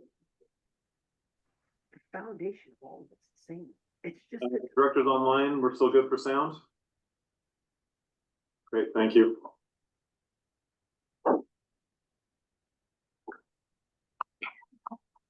I'll stare awkwardly at Stuart. I'm just waiting for you. Okay, right on time. All right, we will resume the meeting at 10:45 and we will go straight into rural affairs. Director Jackman. Okay, thank you. So yesterday morning, we, as always, were delegated the authority by the board to receive delegations pertaining to land use applications or actions impacting landowners. Out of that meeting, we had one delegation present that was for the three individual recommendations on development variance permits for Johnson. We had 7 recommendations in total arising from the meeting.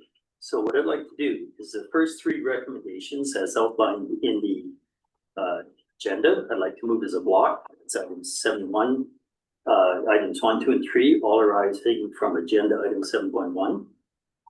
So they're all to the board to approve the issuance of the development variance permit to Marcy and Daniel Johnson for the property located at 2505 Coat River South as described. And they are for 3 individual variance allowances as identified on the agenda. So moved. Director Vandenberg seconds. Any discussion? I should note, all vote in these are area C. Any comments? Oh, straightforward. APHC, local APHC approved as well, or recommended. Okay. All those in favor? Any opposed? Motion carries. Okay, 4th item on the agenda arising from yesterday, arising from item 7.2 is a non-farm use in agricultural land reserve from Marar Orchards Limited. This is an electoral area B. I move that the board support application A2505B for the purposes of a non-farm use in the agricultural land reserve ALR proposed by Marar Orchards Limited as on the property located at 3409 Highway 3 as identified, and that the board direct staff to advance the subject application to the Agricultural Land Commission for consideration. Director Tierney, second. Any discussion? Okay. Director Gunn. Yes, thank you. With regard to the application, will the application include such things as the ways in which it will attract more people to the property and income that will help the farm itself? So that, do we put that in our communication to them? For Sangeeta. Thank you. Sangeeta, would you like to speak to it? Yes, through the chair. I couldn't hear the question very clearly. If it could be repeated. Certainly, yes. In our letter to the, in our communication with the ministry, with the ALR, or ALC, excuse me, do we put in things such as this will actually aid the farmer in his business, in their business, because of the extra funds provided by the increased amenities? If I may, through the chair. Yes, please go ahead. So through the chair, based on what is in the report, that is what's communicated to the ALC. So if what you see in our report would be communicated. If there was any additional information that we needed to consider, then we could have added that on. And yeah, so at this point, I'm not sure if that's even possible, if you want to add something to the response. Okay, sure. If we could add something to the in the response, it seems to be may have already been there. That's why I just went in our discussions. It certainly was that in fact the farm becomes more viable because of the increased income through other means. And I would certainly like something to that effect added if it's possible. Through the chair, I do know there's statements in the report, trying to recall it without pulling it up, to the effect that this is no additional footprint. So the farm footprint issue is, which has become a negative, isn't an issue, and that they already accommodate visitors, they already have parking, they have exterior seating. I do think it's implicit in the report already that there's benefits, but I don't know if the kind of wording you're using is in there. But I think the Agricultural Land Commission would have to understand the need for these value-added activities to make farming viable. I guess maybe it'd be a better comment to make sure that staff consider that specifically for all future reports. Thank you. Yes, if that could be done, I'd appreciate it, because what you've just said, in fact, that the value-added activity makes the farm more viable is exactly the point we want to get to. Thank you, Chair. Sangeeta's got her hand up. Okay, Sangeeta, go ahead, please. Yeah, just quickly through the chair, we do refer to our ag area plan, and there it speaks, we pull out the policy statements in the ag area plan to identify the viability of the farm practice, whatever that may be, that is being proposed under this application. So we do pull that information into the reports. Thank you. Thank you, Sangeeta. Any other discussion? All those in favor? Any opposed? Motion carries. Okay, so moving the fifth recommendation, this is all vote. This is land use bylaw amendment, Mackey in electoral area F. I move the regional district of Central Kootenay zoning amendment bylaw 3028/2025, being a bylaw to amend the regional district Central Kootenay zoning bylaws 1675/2004, is hereby given first, second, and third reading by content, and consideration of adoption be withheld for the regional district Central Kootenay zoning amendment bylaw 3028/2025 until the following item has been obtained: approval from the Ministry of Transportation and Transit pursuant to section 52(3) of the Transportation Act, controlled access. We have a second from Director Newell. Do we have any discussion? Here online. All those in favor? Any opposed? Motion carries. Two more. So the sixth recommendation is forestry referral, BC timber sales impacting electoral areas G, J, and K. I move that the board direct staff to respond to BC timber sales regarding the BC Timber Sales Operating Plan 26, which includes timber harvesting and road construction plans in the Kootenay Lake Timber Sales area, as described in the numbered there forestry referral, and the report dated April 30th, and including comments from the Rural Affairs Committee from its meeting on May 14, 2025. Thank you. And second one, Director Weatherhead. Any discussion? Director Cunningham. Yeah, sorry to do the trick, but yeah, in the discussion, I think it's important.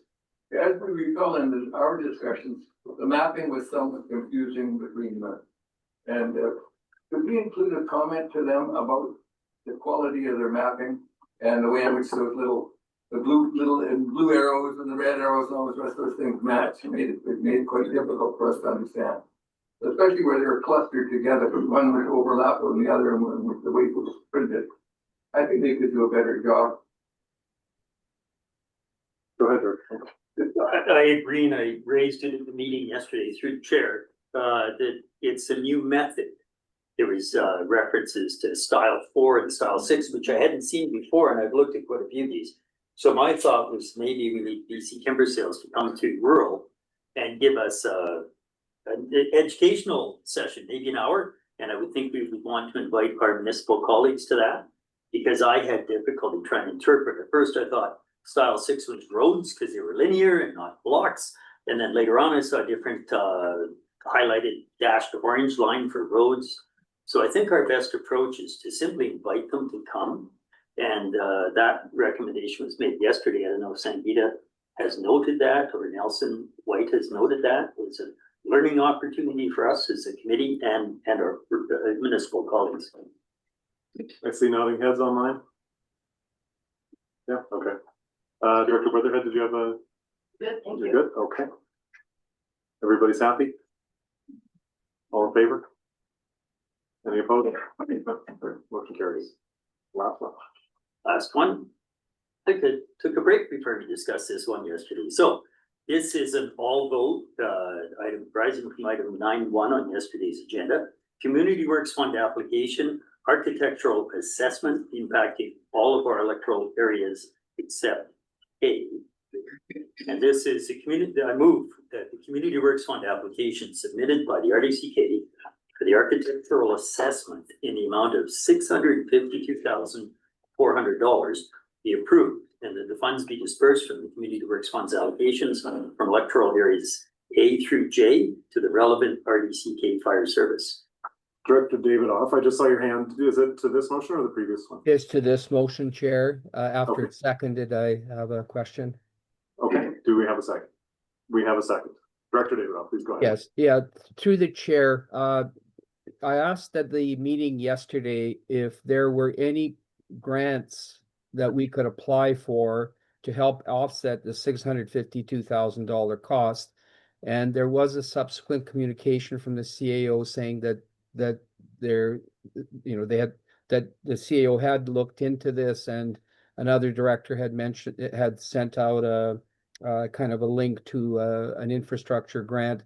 So basically, I think through the chair to the CAO,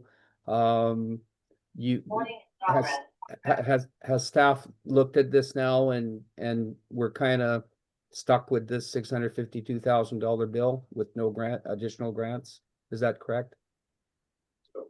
Sure, yeah. Through the chair, yeah, that's correct, but I will caveat that we still have to go to RFP on this. We received some specific direction around splitting the RFP yesterday in terms of the different quotes that we're going to get for different parts of this work, and that will come back to the board for consideration. So I wouldn't say that the board is committed to this dollar amount. I think that you'll have to see what comes back through the RFP process and determine how you want to proceed with the project. But in terms of other grants, yeah, with the grants that are available to our fire services at this time, we're taking advantage of everything we can, but building infrastructure is not part of any of those streams. Thank you, Chair. Okay, thank you, Stuart, and Director Davidoff. Director Tierney. Yes, thank you, Chair. Yesterday, I expressed some concern at the size of the contingency fund for this project. And my question is one of just learning if the contingency fund amounts are not required, do those funds end up in the reserve funds for the fire services, or are they somehow returned to community works? Nope, through the chair, they'd be returned to community works. And that entire amount that Janine mentioned yesterday is not entirely contingency. It does include our project management fees as well. Yes. Yeah. But yes, anything not spent would be returned to the community works funds. It can't just be absorbed into the fire service. Thank you. Okay, good questions. Any other questions? Comments? All those in favor? Any opposed? Motion carries. Thank you, Director Jackman. That concludes rural affairs. We will go on to director's motions. So Director Graham, you are up. Thank you. So through the chair, I wanted to leave that no further action be taken on resolution 36322, and I'll explain if I can get a second. We see a second. Please go ahead. Thank you. So, it's not that this work should not be done. The work should be done. But this made sense in 2018 when it was started, but the Area E OCP in it says that it would be reviewed every 5 to 10 years.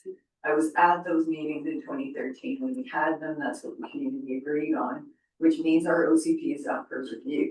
So this, I would not want to see happen outside of that OCP review. And I'm remiss that I missed another one on the work plan that should be heard of this also. So what I'm really asking for here, maybe I should have amended the motion to just say it should be part of the overall OCP review, but I think that staff is aware of that direction. I don't want Area E to lose its place in the OCP review process. It's important. And I think that's when we need to talk about the expansion and potential zoning, find out what people want to do it at one time, not do it on individuals and open the OCP and close and open and close. So this is why this is here. And why I would ask the board to support that, just because I want it all as one OCP review. Okay, thanks for that explanation, Director Grant.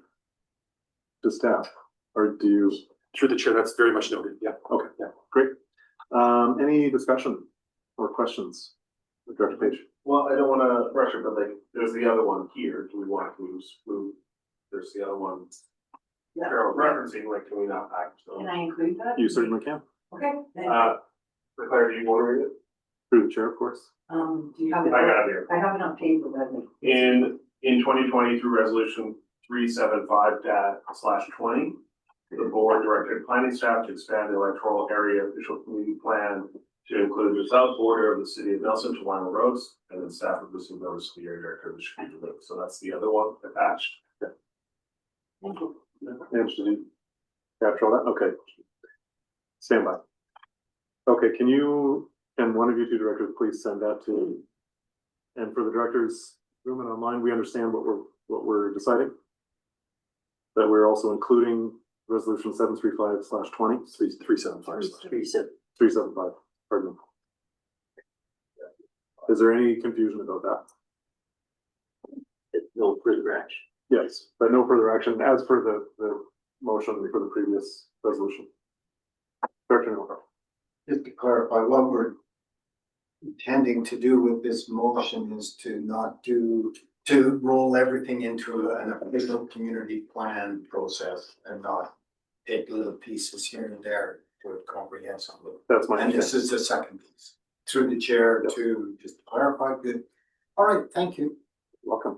And she wants to wait. No. Any other discussions? And you, Director Graham, you sent it, or somebody sent it? Okay, thank you. Double barrel, all right. Collaborating. All those in favor? Any opposed? Motion carries. And Director Weatherhead, you have a couple motions. Chair, I'll vote that the board directs staff to prepare a service case analysis to determine the options for establishing a service in a defined portion of Area K to provide financial service contribution to the Edgewood Community Club Society for the purposes of management of community-owned lands, providing recreation, social, and community services to the Edgewood community. We have seconds. Would you like to speak to it? I just would like to congratulate the Edgewood Community Club Society and the lovely donation of 3 acres of land by a resident. It's really something. That's excellent. Any other discussion or questions? Director Graham. Thank you, so through the chair. So I'm just getting back to the work plan thing that we keep talking about. Like, when we add an item like this into the list, like, I'm just curious on how the priorities are ascertained. Like, does this item then go to the top, middle, bottom, like? Through the chair, it gets assigned to certain staff and it goes to the bottom of their list. Thank you. Unless otherwise noted by the board. Okay. For those of you who couldn't see it, Sarah was pointing down. All right, any other conversation, discussion, questions? All those in favor? Any opposed? Motion carries. And your second motion, Director Weatherhead? Thank you. I'll vote that the board directs staff to prepare a service case analysis to determine the options for establishing a service in a defined portion of Area K to provide a financial service contribution to the Burton Volunteer Fire Brigade Society for the purposes of providing fire suppression services to the Burton community. And I'll second that. Did you want to speak to it before the discussion? Like, just to say that this volunteer fire brigade has actually been actioning fires since 2010 quite successfully. And it seems that the community is showing quite a lot of support. So this is a good token. Thank you. Great, thank you. Director Cunningham. Thank you, through the chair, to the director. Does this now mean that Area K will also have to pay the 35,000 to have their all inspected? I'm gonna keep chair. Please go ahead. This is just simply a financial grant and aid service. Thank you. All right, any other discussion? Online, all those in favor? Any opposed? Motion carries. Okay, we are now on to our consent agenda. It's all been received. Does anybody have anything that they would like to pull and discuss?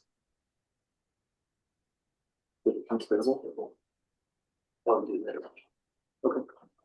Well, I will. Go ahead, Kemp, Director. I should have, thank you, Chair. I should have done this in advance. This jumped out at me. Normally I try and do things like this in advance. There's a new name I didn't recognize and I didn't have a chance to ask CEO or our financial manager. At Source Recycling, $415,000. Normally we see GFL with those large bills. Is At Source a new entity or a new player in the recycling? I can't see how I would have missed a change like that. Or has there been a change or an acquisition of one company by another? Through the chair, if we could look into that and maybe bring it back later in the meeting. Sure, I should have given you advance warning because it seems unique.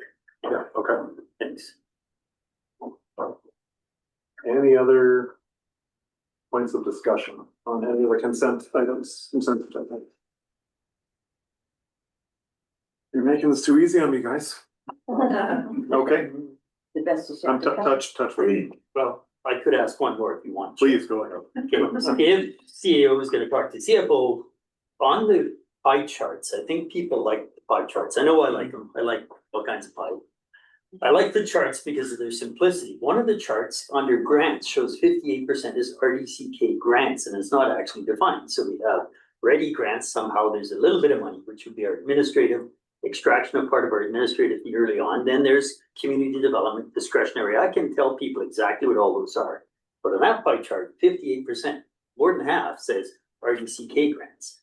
So that's internal transfers between departments, something from the province, the feds. It's not community works, it's not, community development. Just I thought, since we're getting so much more information, that would be a nice one to elaborate on, instead of us having to try and come up with the answer during a budget discussion in front of 175 to 300 people down the road.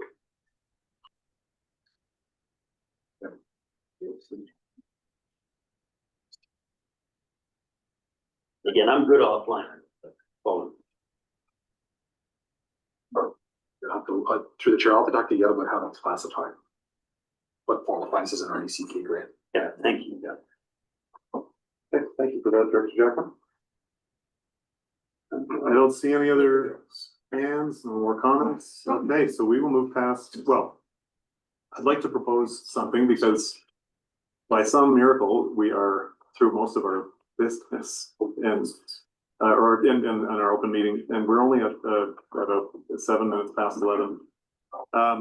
We have a fair number of public in the room, and we have over, last time I checked, close to 200 people online. 206. Okay, over 200 people online. So my proposal is, our procedure bylaw allows us to start at 11:30 to do public time, and we can go for half an hour, so from 11:30 to noon. I don't want to go into to close the meeting and then come back into an open meeting. So what I would propose, and we'll just do a straw poll here, is we have directors' reports on the agenda, which we have skipped since I don't remember when. I probably had a beard when we had our last report. So I would propose that we do at least a few directors' reports between now and 11:30 for any of you who would like to be the sacrificial lamb and talk about your communities for a couple minutes. And then at 11:30, we go to public time. Go ahead. Chair, I was wondering if I could just answer Director Jackman's account. Yes, question. We're still open. At source through the chair is the compactor bins for the transfer station work in the Slocan Valley. Perfect, that makes sense. Okay, thank you for that. Is that fair to everyone? Do you have any comments? Would that require us to reorder to pass a motion to reorder the agenda? No, because it's in the consent agenda. 10.4 is information for reports. Okay. So we've got 22 minutes, so we can fit 11 reports in. Or like I have 1 minute, less than 1 minute. Okay. Well, let's just do it. Whoever wants to go. So Director, you can start. Yeah, I'd just like to thank Director Graham for coordinating and allowing, or not, whatever the right word is, Area F now is a part of the Area E newsletter, and it's now the Area E and F newsletter.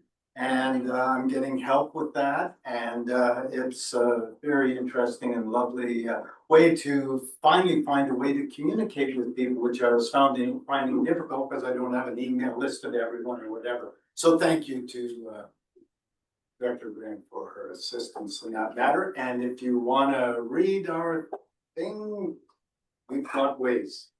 So, thank you. Okay, thank you, Director Newell. David, off we see, we've got you on the list. And Director Jackman, go ahead.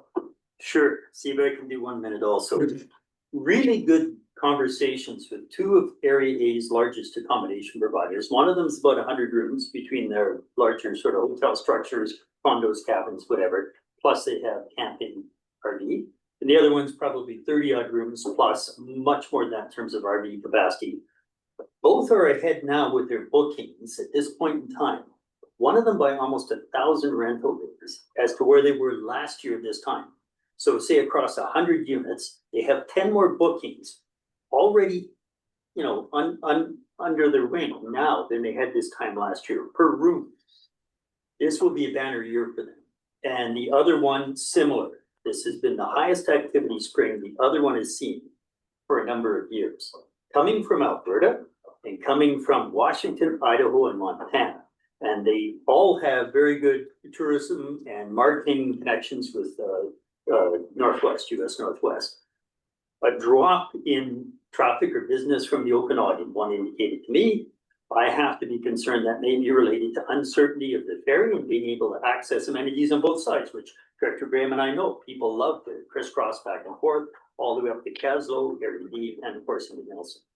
So the news story that some of this local push marketing is helping, and we need it. So I'm very pleased to hear that from our larger tourism economists. Okay, thank you, Director Jackman. That was 2 minutes. No, not one.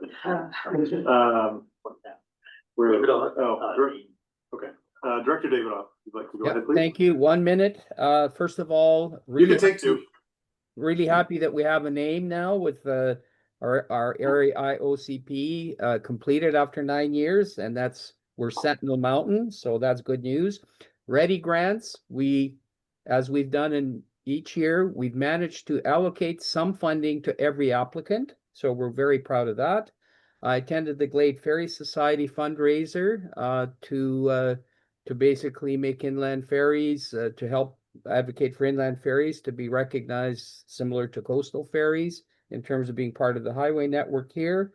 And we, after 10 years, we have our Cascarn District Physician Recruitment Committee. We've been meeting for 10 years, the first Thursday of every month at 7:30. We now have a new recruiter. And so that's good news for us. Thank you, Chair. Thank you, Director Davidoff. Next, we have Director New. Thank you, through the chair. I didn't do a whole lot of regional district work over the last 6 weeks because I was off doing something else, i.e. campaigning to hopefully become the next MP in get a load of this, the Vernon Lake Country Monashee riding, which I amended every time I mentioned it to be Vernon Lake Country Monashee Arrow and Slocan Lake Valleys. As we all know, I was not successful in that endeavor, but I sure learned a lot about how policies get stacked as we start from our own community and then come together in regional district, and then we have the province, and then we have the country, and the same issues keep arising in slightly different forms.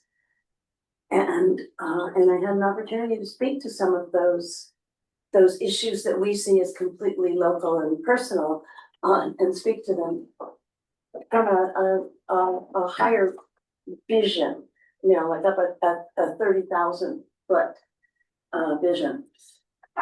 It was a very interesting experience. I would just have to say, what was I thinking? It was a tough go.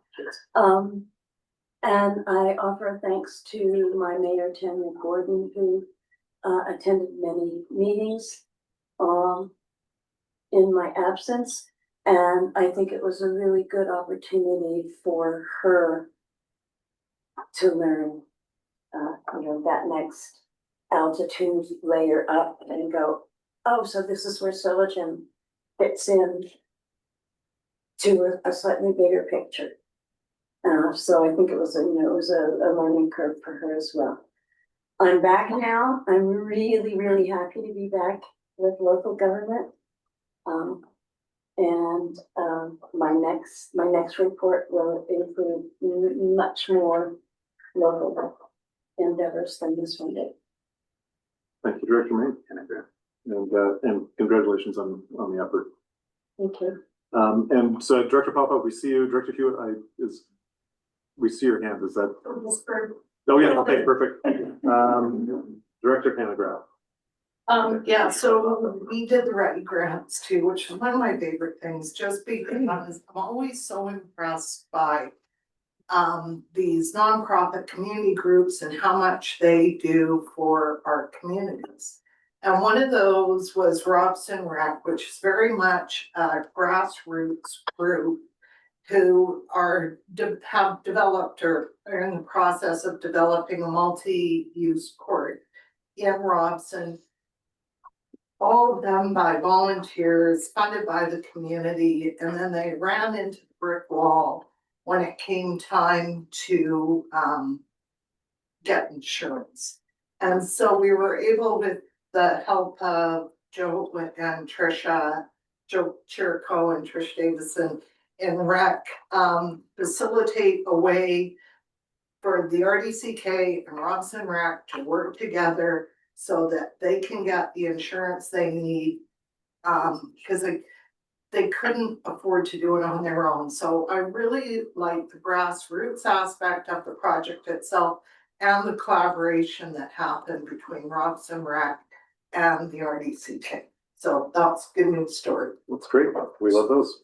Thank you, Director Hendrak. Director Lund. Thank you, Chair. I just wanted to highlight a few capital projects that are happening in Spokane, or initiatives. One is our soccer field that's being implemented. It's in process. Second is our affordable housing project.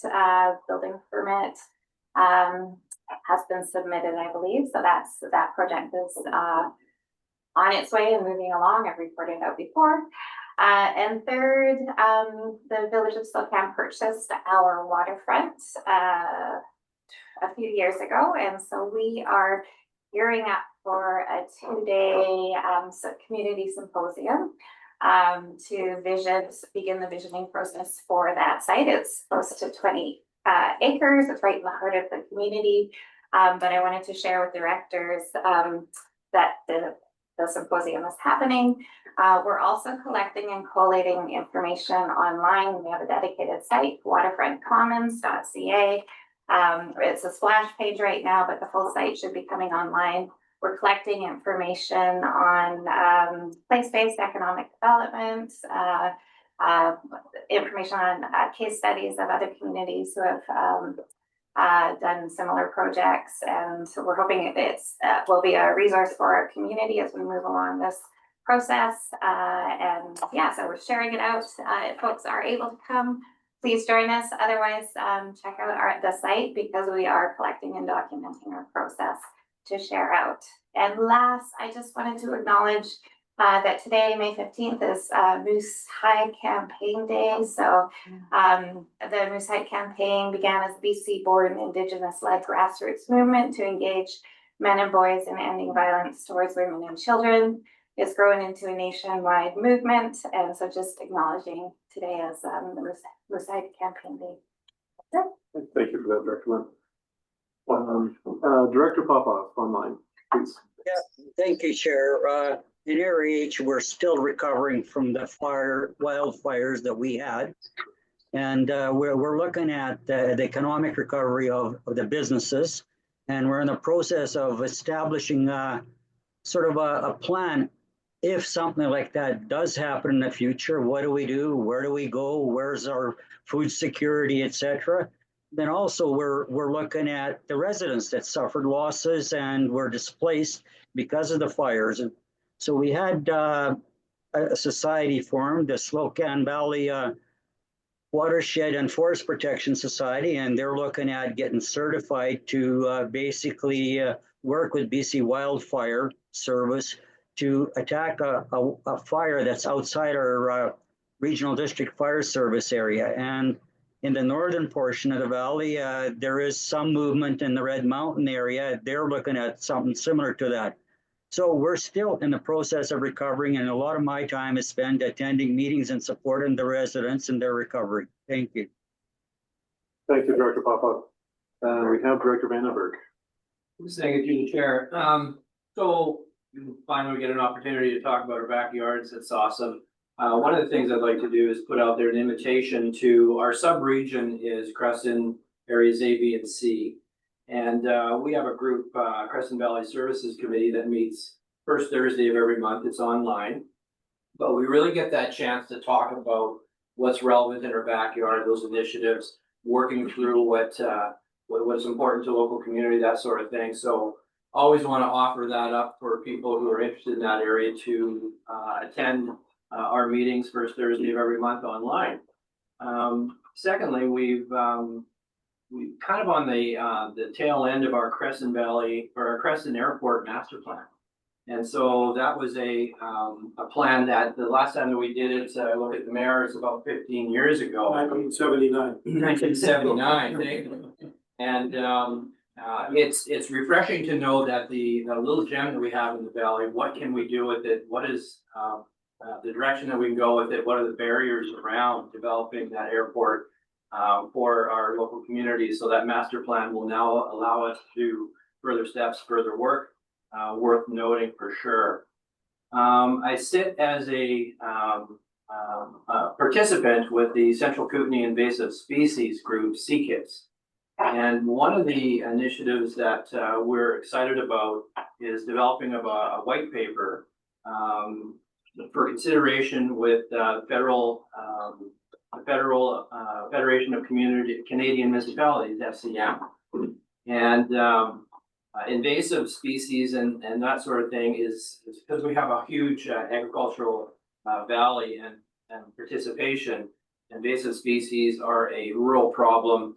We want to be able to take something that is noteworthy to our BC caucus of FCM with the hope that the Canadian, it's a Canadian problem and that they'll look at it and look at funding opportunities for those issues around invasive species, both rural and urban.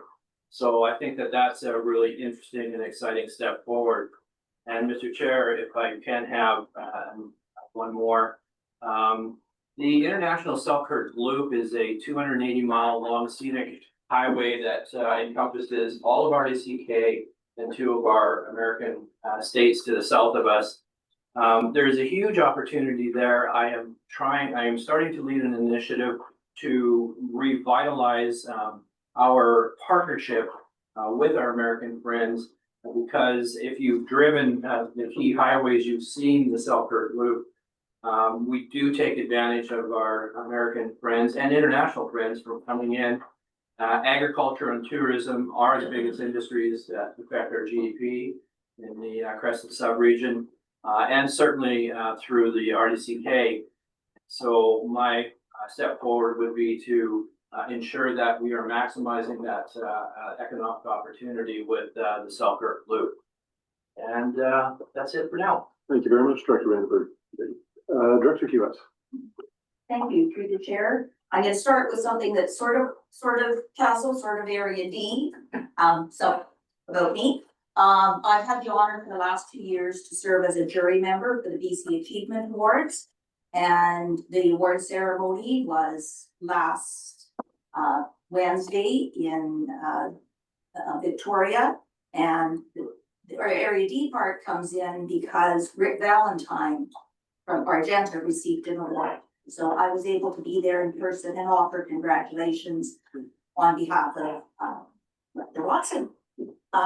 Next thing is thank you for Director Vandenberg for mentioning the invasive species issue. And you know, where many of us are going to be going to FCM, and I am running for a board position, and I thank the board for their support on that. And quickly, it's May Day's weekend this weekend, so there's going to be lots of festivities in Castle, softball tournament all weekend, logger sports Saturday, Sunday, car show Sunday. Chainsaw Carver will be there all weekend, and he's donating his carving to the new library building committee. And so very happy to hear about that. And then the parade on Monday. Lots of other stuff happening, vendors and whatnot, but welcome you all to come to Castle. Thanks. Thank you, Director Kiewit. Director DeBoon. We're in competition, aren't we? We have our Blossom Festival in Preston the same weekend, and so how people will travel the lake road and do both, really. So parade on Saturday, parade on Monday. A couple of other things, through our town council, we have now, our housing corporation is in place. We have our directors in place. We will be shortly talking to a construction manager. And I'm not sure how long it will take to put shovels to the ground, but we will be starting with about 110 space daycare, 42 units of achievable housing. So that's moving forward. And the other thing that some of us are involved in too is the Border Mayors Alliance, where we are talking about the impact of tariffs to the border towns and cities across Canada. And we had a meeting yesterday. We are now bringing in speakers, and we see the impact across the country. In Ontario, they estimate they'll be losing about 60,000 jobs because of manufacturing. But we also talked about the impact in the United States and the things that we don't think about. Cities in the United States, San Antonio, number one, Detroit, number two, depend very heavily on their export business to Canada. San Antonio, the leading city for that, 41% of what they produce goes to Canada. So there is a huge impact to cities in the United States with tariffs.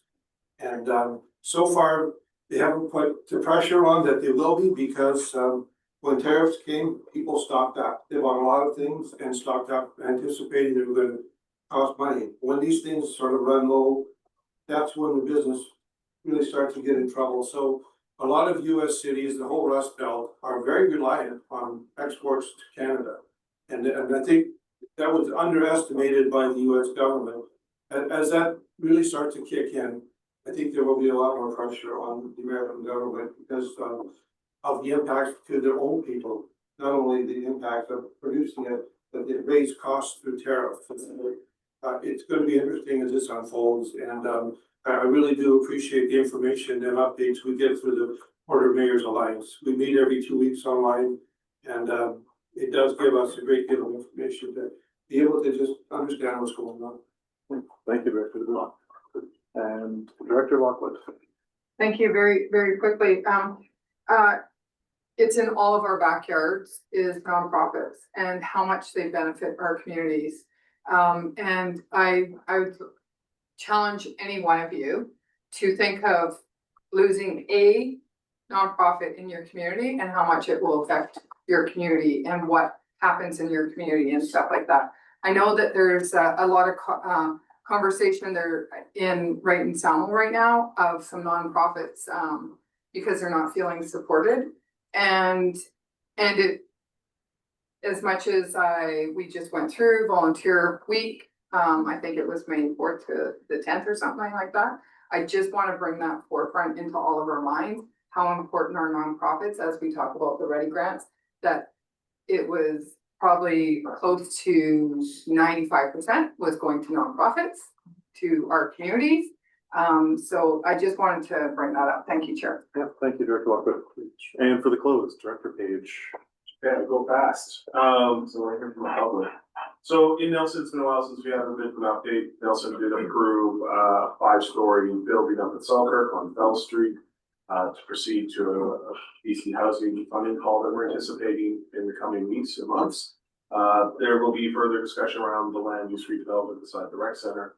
And whether or not that goes ahead is still a discussion up for council in terms of adding affordable housing as a land use. We all went to the AKBLG, so I just want to put a little bit of a reminder, even though, you know, I'm going out the door. Is Parks is that the survey is up until the 27th. So it's really important we stand out in the crowd in terms of the province and how we advocate, because we do that prioritization, because we tell as members what we think is most important. It's really good direction with the board to push that work. So please fill that out. The screenshots from and the presentations are all up on the website, and so it should be easy to find. Please do it.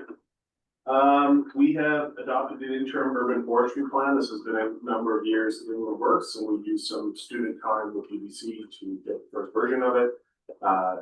Identifying things like significant trees, what qualifies, how big, where, and what we're going to be replacing, and how we're going to achieve an overall increase in the same for the long term. So taking care of that forest is a good thing. Sometimes it means we take down big trees, but the goal is to, of course, replace the overall look of the street and make sure we're phasing things in, so we're never playing catch up on something like that.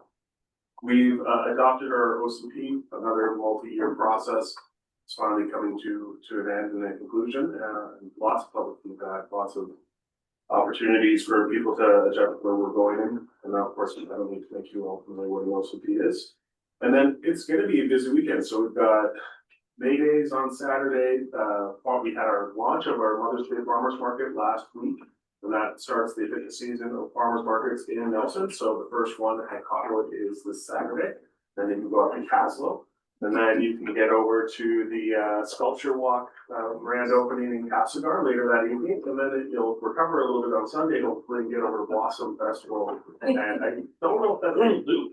It's more of like Very clever.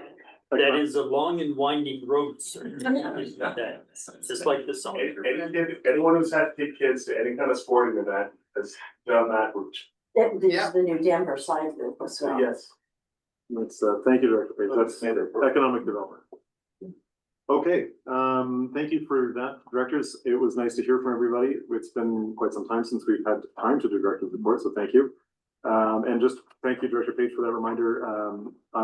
AKBLG, please get, as if you don't know, I'm the resolutions chair and the advocacy chair for AKBLG, so if you can get your priorities in, then we can take those to the TBCM of the province. So, okay, we're almost exactly on time. Okay, we're at public time, and we're going to extend it beyond what we normally do. We'll give half an hour.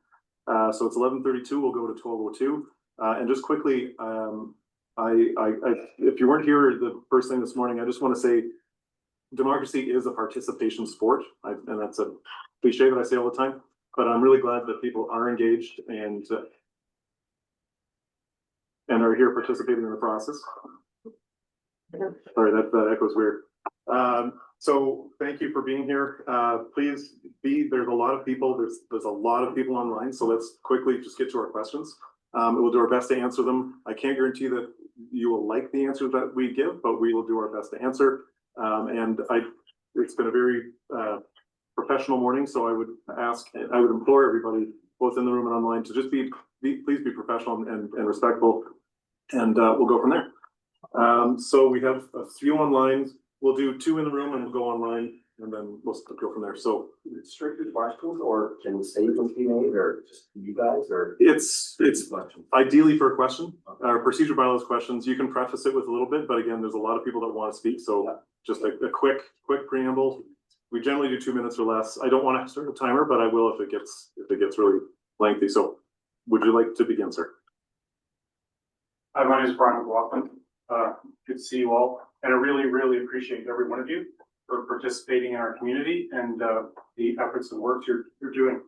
A lot of us are here, as you know, because the ostriches are 400 are being threatened and to be culled. And I was there a few weeks ago. Amazing birds. None of them look sick. Amazing. And they're 20 million years or more, 70 million years old. We're only 500,000. A species we have a lot to learn. They are not food birds. They are research birds. And I just want to say, like I put this little poster together. If your child was sick, if your child was sick in your family, would you kill the whole family? And this is kind of what we're doing as a government. And it's a bit strange that the Food Inspection Agency, this is not food. So why are we doing this? And this was tested, as they said, in December. This has almost been 6 months now. And just getting into my questions, I really appreciate all this.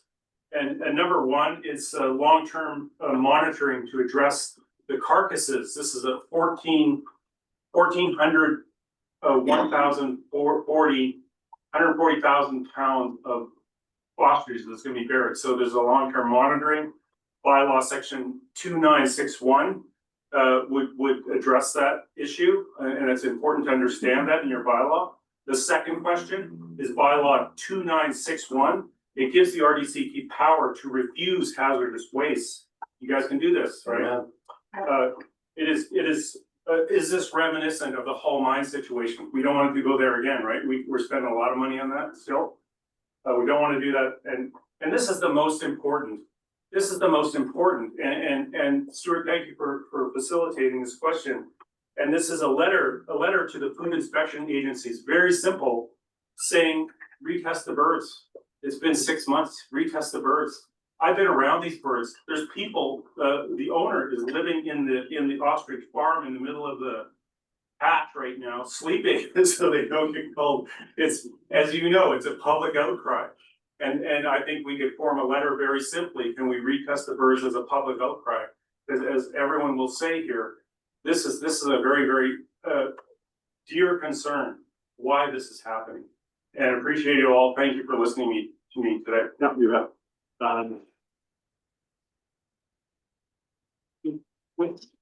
It's all PCR testing for. Just quickly to answer the question. From a board perspective, I mean, we're all human beings here. We all live, I mean, Edgewood is just down the street from where I live. We all feel for the farmers and frankly for the animals that are involved here. I know personally that the newly elected MP, I believe, is doing some advocacy. I know some of our directors have been doing advocacy. So I'm going to turn it over to staff because they know better about the specifics about the hazardous waste management. Yeah, I'll just go in there. So Uli should speak to that. Or Uli, if you'd like to speak to that, Uli's our resource recovery manager. Yeah, I can briefly speak to it. None of the decision-making around the call is up to the regional district. We have been contacted for if required, disposal of the carcasses at our landfill, but the decision-making and the evaluation of the risk level in regards to these animals is solely up to CFIA and their provincial support ministries, Ministry of Ag, and so on. But it is not our decision-making to determine the risk levels from these birds and decision-making around the call itself. Thank you. Yeah. Ellen?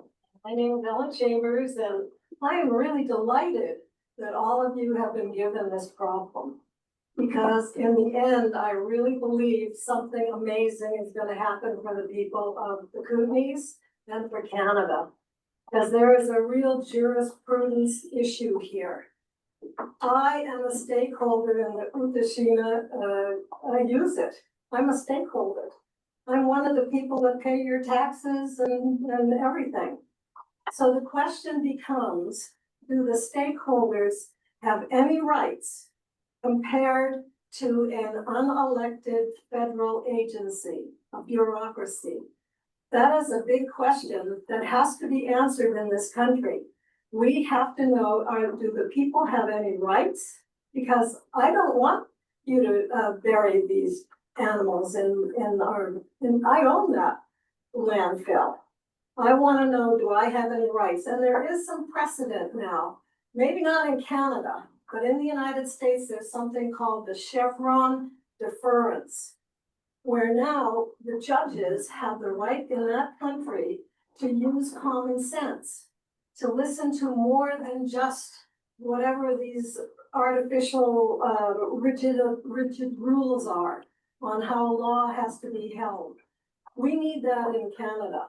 And so that's why whatever your decision is, I really believe is going to have a huge impact on the province, on the people, especially the people that live in this province. So my question is, who does the RDCK work for? Do you work for higher agencies that tell you what to do, or do you work for me, the stakeholders, in making decisions? And so when you hire a lawyer, this is important for this lawyer. The Chevron decision is really important. It's spelled CHEVRON, deference. So when your lawyer starts looking at this situation, the whole world needs to know what's going on in the Kootenays right now. Do the people that you represent, are we the ones that are in charge? Or is it some unelected bunch of people that get to make decisions? So that's my question. Very good.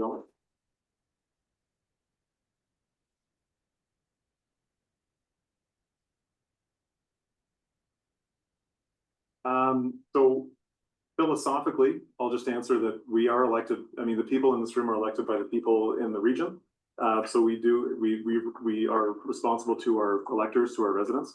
I'm not a lawyer, so I can't get into the Chevron deference in the United States.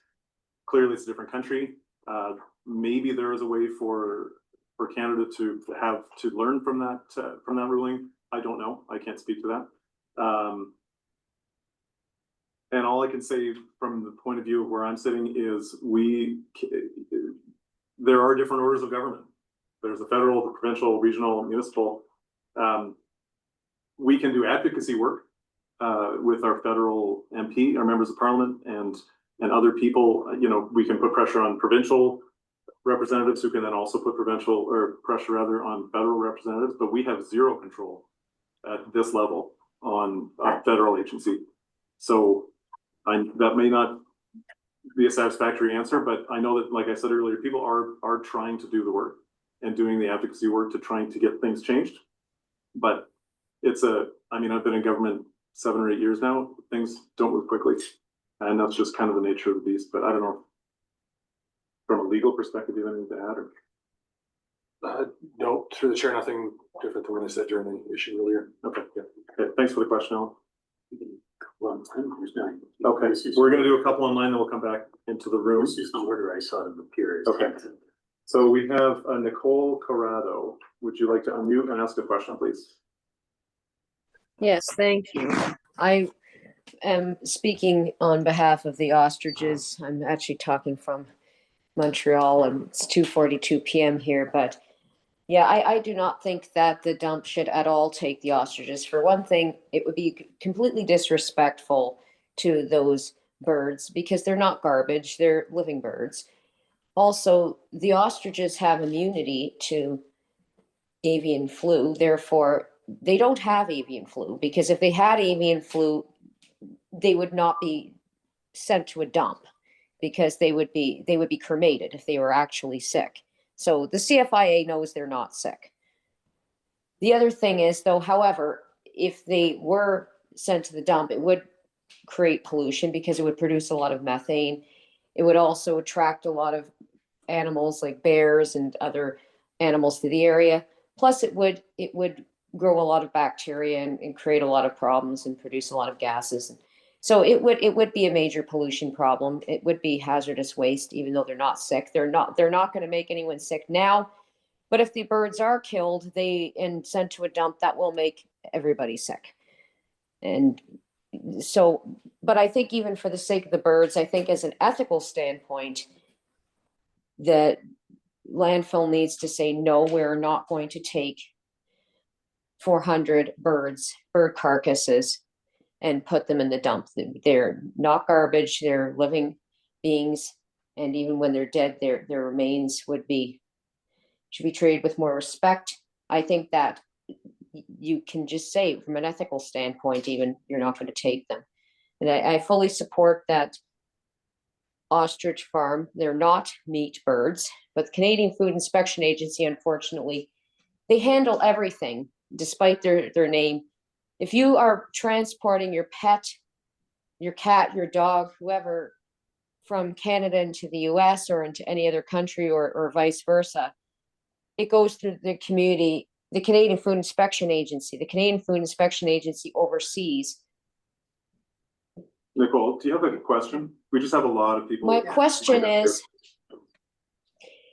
can the landfill say no? And can you use provincial legislation to refuse to take 400 carcasses to the dump? And is there a way that if you do refuse to take the carcasses, could this delay or even hold off the call? My understanding is that and I think our CAO spoke to this earlier from a legal opinion he received yesterday, that we could indeed say no, but that the province could immediately turn around and order us to take them. We would likely have little legal standing to maintain that? No, because we are mandated to take, that's part of our job is waste management. Did I get that? Yeah. Community state by saying no. So, but it does. So we have a list of people here. So, okay, thank you for the question, Nicole. We have a Kevin Shaw online. Please go ahead and unmute. Hello, my name's Kevin Shaw. I live out in Windlaw and have been following this issue with the ostriches somewhat. And I realize you guys don't have a say in whether they get culled or not. And I think it's obvious to anyone with common sense that these birds are not sick. But the CFIA is saying that they have bird flu. They tested positive, or 2 dead birds tested positive 5 or 6 months ago. Therefore, they have a policy that says the whole herd has to be wiped out. And they're maintaining by that policy. The federal judge just the other day, I think, basically maintained that, saying, oh, they followed all their procedures or whatever. As you can see, there is a large public interest in this issue. This is getting international attention. I think if you are serving your communities, I think it behooves you to do whatever is in your power to oppose this. If we're playing the game as per CFIA's, what they are saying, that these birds are a biological hazard, that people or other birds cannot come in contact with this flock, that they must be culled and disposed of. Then if we're going to play that game, then this is a hazardous biological material. And I think that you can oppose the burying of these birds in the Outichenya landfill on these grounds, that there must be, this is a unique situation. I believe it's like over. Kevin, do you have a question to ask? We're getting close to 2 minutes here. So I believe that you can oppose this on those grounds. Has there been because this is a unique situation, has there been a full environmental assessment of the potential hazards of burying this specific type of biological material in a RDCK landfill? Has there been a full environmental assessment of this particular type of biological hazard? Has an environmental assessment of this type been performed before in a RDCK landfill? Okay, thank you for the question, Kevin. Uli, can I ask you to answer that? I mean, I could try, but he's the expert. Absolutely. Through the chair. So this is not the first time we have to dispose animals that had to be culled in regards to avian flu. We had about, I want to say maybe 8 months ago or so, we had a similar situation, not ostriches, of course, but I believe it was turkeys at the time, where we had to be part of the disposal and management of the infectious disease chain, as we were asked by CFIA at the time.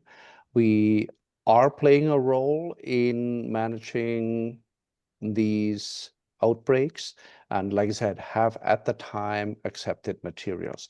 We do not require an environmental assessment. That is no requirement for landfills. We are accepting ongoingly organic material in a landfill, so it poses no additional threat from the perspective of accepting additional organic materials. The infectious piece is handled through a rigorous requirement for the transport and acceptance of these materials, and at disposal an immediate covering of the materials so that the risk of any other birds or vectors accessing that material is eliminated. So that's the perspective from a landfill technical aspect. We do not require an environmental assessment.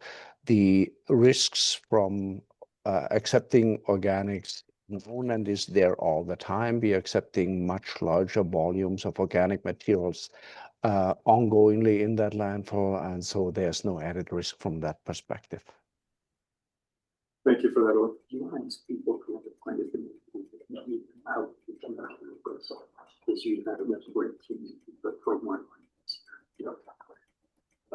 Okay, we have a lot of people on the speakers list here, so we're going to get to as many as people as we can, so please keep your comments. Sorry, I'll speak louder. Please try to keep your comments brief, because we have a lot of people online that want to speak as well. If we get to a certain point, we'll just ask you to put your comments in writing and send them to the chair and to the CAO, and we can deal with them. Please go ahead. Okay, my name's Shirley and I live in the Kootenays. Chair, you said to Brian as an answer that we all feel about this. Yes, but you guys are the ones with the power to do something about it, and we're counting on you. We elected you, we pay your salaries, we count on you to stand up for this. As a point of interest, last time I looked, there was 230 people on the Zoom watching. This is from across Canada and international. I recognize some international names on there. And we've only known about this for less than 48 hours. So there is a worldwide attention on the RDCK right now. As a taxpayer, I fear the Ostrichs landfill's disposal of 140,000 pounds of ostrich carcasses, which is a much higher number of carcasses than Uli Wolf just quoted, will repeat HB Mine's financial disaster. The operational certificate does not address long-term monitoring costs for contamination. Bylaw number 2961 lets RDCK say no. So my question, what is the board's plan to cover ongoing monitoring costs if disposal causes contamination? And will you refuse this disposal to protect, in order to protect taxpayers from another multi-million-dollar burden? And can you just make a motion to retest those birds? Okay, so there's a few questions there. I'll work backwards. I mean, we could make any motion that we want within the law, but we don't have, like I said earlier, we don't have power over the CFIA. Well, not legally. We can say whatever we want. They don't have to listen to us. And in terms of the other questions, like a mitigation plan. Plan to cover the cost of Uli, can you answer the question about the cost of potential costs of ongoing contamination? As I have said before, and I'm not sure where the resident feels I quoted the wrong number. The number that we were informed about is between 50 and 75 tons, which is the number we received, and I believe that was as well from many people opposed to the disposal quoted in a similar way.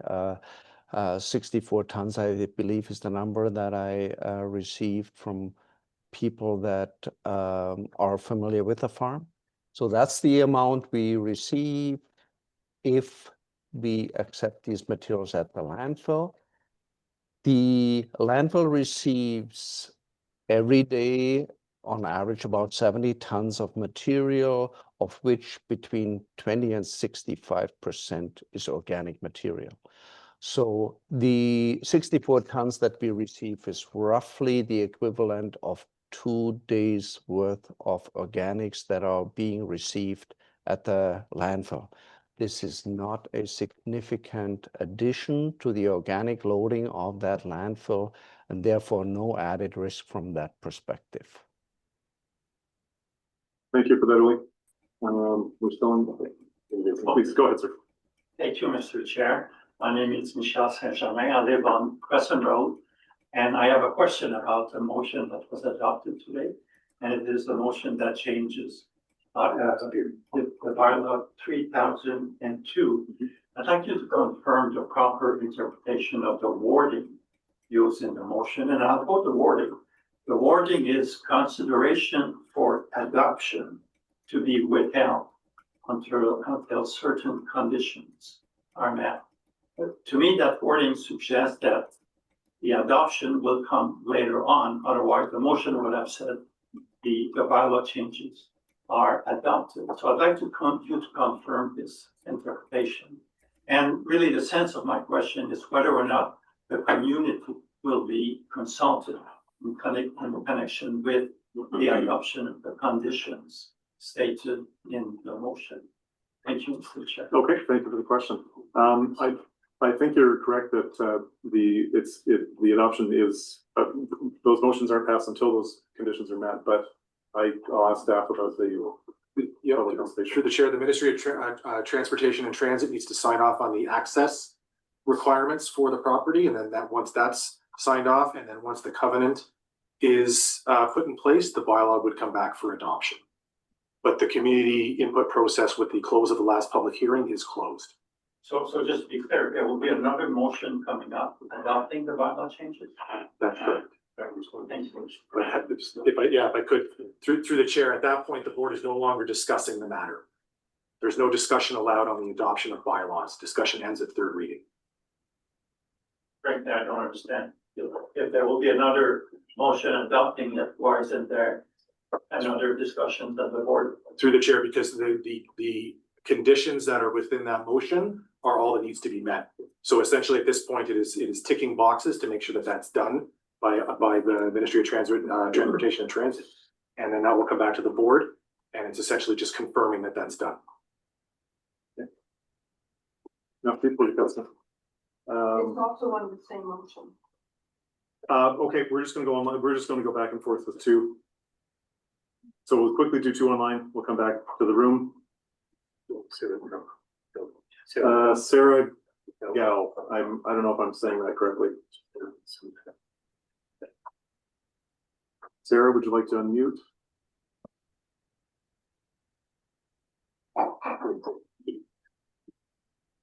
Okay, we're gonna, just because we have a long list, I'm gonna move on to the next. We have Rose from Area D. Can you hear me? Oh, Sarah, yes, thank you. Yes. Go ahead. Okay, I'm so sorry. Yeah, it has been disturbing to hear the concerns of physical health and environmental concerns have been dismissed by the committee, but I think no one in the room can deny the mental health damage and lack of trust that this has caused your constituents. Your residents are traumatized. The powerlessness and abuse of power of a corrupt federal government and judicial system, what they have done has shocked the community and the world, frankly. Sadly, children are going to be the biggest victims. Kids love animals, extremely vulnerable. They have suffered terribly over the last 5 years with fires, with the debacle of COVID. No one is mentioning the mental stress this is causing and how much a cynical public will not be an ally in public health or anything else going forward if this kind of behavior continues or is not seen as at least being addressed. So my question is, I wonder why you at least wouldn't attempt to obstruct CIFA. I may need this clarified, but under British Columbia's community charter, we know municipalities are empowered to regulate nuisances. Section 8.3 allows municipalities to regulate, prohibit, and impose requirements in relation to nuisances, disturbance, or objectionable situations. And if this isn't objectionable, I don't know what is. Section 64 provides authority to address specific nuisance-related matters like odors, environmental emissions, and unsightly, unsanitary conditions, which I think would certainly include 140,000 pounds of rotting flesh. So I know that you may, I know that you can't stop the call. I understand you're absolutely not able to do anything with that, but at least you could obstruct them in some way in the context of framing a nuisance in terms of a massive call. Like for instance, I'm sorry, the fellow, I don't know his name, but he claimed that pests would not be a problem. I don't agree there at all. I think blowflies and rodents certainly cannot be stopped, both of which are transmission vectors for avian. We know that these animals don't have avian, but we're going to pretend that they do, apparently. So you could at least try to tell them, try to demand how they're going to control blowflies and rats and mice. And this can certainly not be controlled with massive aerosol and ground poisoning. That's not an alternative. You could also tell them to manage odor and control. Yeah. Sarah, sorry to interrupt you. Can I ask you that, just because we're at 2 minutes, can I ask you a question? Yeah. Please. So where do you stand with the charter? Sorry, you broke up there. Where do we stand with the what? Under the community charter, you could at least stand up and frame this in the context of a nuisance. Okay, thanks for the question. Is that true? Thank you. Regarding our own land.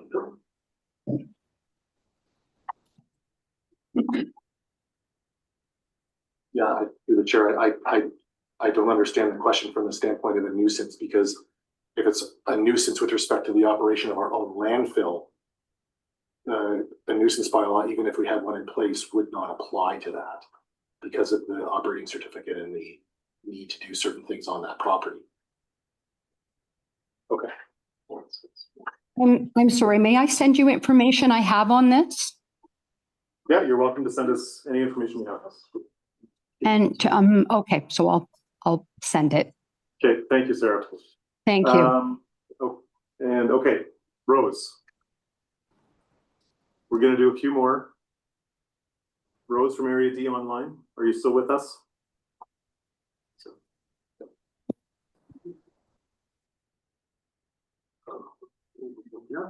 Okay, I'm gonna move on to, we have a Christine online with your hand up. Hi, my name is Christine Massey. According to news reports, 8.7 million birds have already been culled in British Columbia since 2022 as a result of the avian influenza virus narrative. And yet nobody has a shred of scientific evidence showing that this alleged virus even exists, or contagion of any symptoms, or any validated tests. And of course, you have to show that a virus exists before you can have a validated test. During your break, I sent you my notarized affidavit regarding the fraud and delusion of virology, and the hundreds of Freedom of Information responses that I have collected from 225 different institutions, 53 of them Canadian, from 40 different countries regarding the alleged COVID-19 virus, SARS-CoV-2. No one has a shred of evidence to show that it even exists, let alone does anything to anyone. No validated tests. And I also sent you Freedom of Information responses regarding the alleged avian influenza virus. And those are from the Canadian Food Inspection Agency, Public Health Agency of Canada, who have admitted they have no scientific evidence of any alleged virus in people ever. Agriculture and Agri-Food Canada. These institutions have admitted they have no evidence, no scientific evidence of virus, can't even find the alleged viral genome. Anybody in the world, they have no record of anyone in the world ever doing this. And they cannot show that there's contagion again of any symptoms. I gave you responses from the CDC, the FDA, the US Department of Agriculture, the UK Animal Health and Plant and Health Agency, Japan's National Institute of Infectious Diseases, the European Centre for Disease Prevention and Control, Scottish Government, Finland's National Institute of Health and Welfare, and many municipal institutions. So my questions are, do you have scientific evidence of the alleged virus, of contagion, and validated tests? And also, and if so, which studies are you relying on? And number two, if you have agreed to accept carcasses of animals culled under the premise that they're infected with a virus, have you considered whether that would make you a party to fraud, theft and destruction of private property, animal cruelty, and potentially lead to criminal charges and other serious and costly consequences? Thank you.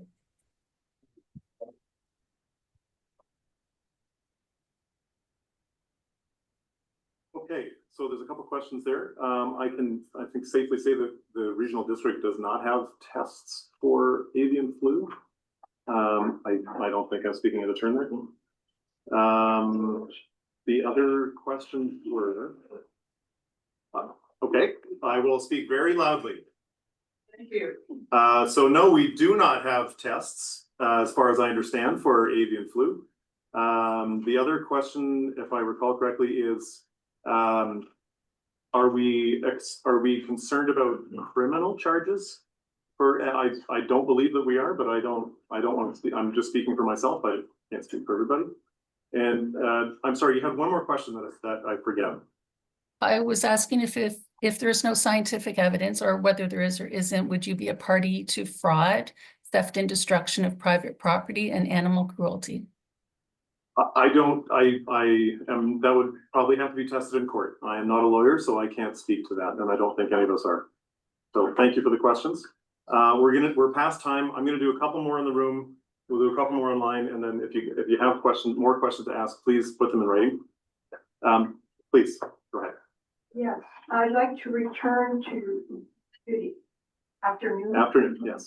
Mr. Chair, I'd like to return our attention to the bylaw amendment 3003, which was approved earlier today. May I just quickly ask your name? Mariette Saint-Germain. Thank you. Thank you, sorry. In this report, there's a condition that there be an S219 covenant. I do not think the S219 covenant is going to address this concern, and I would like to ask the board to direct the RDCK to look into this concern. The engineer's report has stated there is a significant health risk to the residents who take their water from the highly vulnerable aquifer number 994.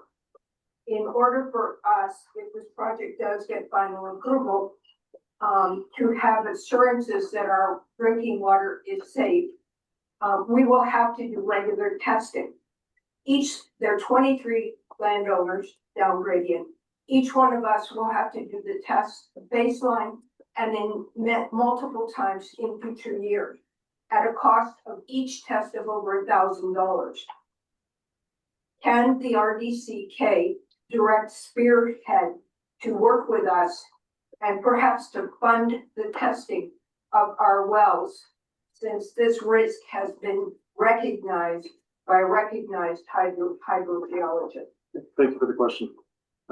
That's a technical one, so I'm going to lean on our staff for that. Thank you. So I'm assuming you are a resident of the Ostrichs area. We're talking about the Spearhead. Sorry? The question was about area F and Spearhead, the Spearhead development. To be Sankita. Do I need to repeat the question? No. So through the chair, I think that the first thing to do, because the board has to make a decision on the matter, might be to try to contact Spearhead to see about getting some support in that matter if you're concerned about it. If you need your local elected officials' support on that, I'd reach out to him. And if they're unwilling to help fund the significant burden on all the down gradient residents, can we return to the board and ask them to direct Spearhead to assist us? Because this is a very heavy burden on us. Through the chair, you could go through your area director and ask that question for sure. Yeah. Yes, sir. This is the owner of the Officer Department, Katie. I'm Daniel Neo, local resident, 21 years. I just have some very direct questions. I'll get right to it. Sure, thank you. One, we did a kind of like all for, all against kind of thing. I'm just curious if we get a show of hands of who opposes the culling of the birds on the RDCK. Well, the members, though, that we've elected. We just, as our elected members, I'm just curious if we get a show of hands of as far as who opposes the cull. Who's for it. I'd say that that's an inappropriate question, only because we don't have this. I mean, we don't have the reports in front of us. Personally, none of us want to see this happen. I would say. I think it's safe to say that. And I'll say, I wasn't trying to call anyone out or anything like that. It's just to get an idea of where people are standing and what perceptions of this been. Most directly, I guess like what I'm asking point blank is there was kind of like, well, you could say something. We could do this. Will you, as our elected representatives, do everything within your power to represent the community? Like there's been not just a local, but national and international outcry.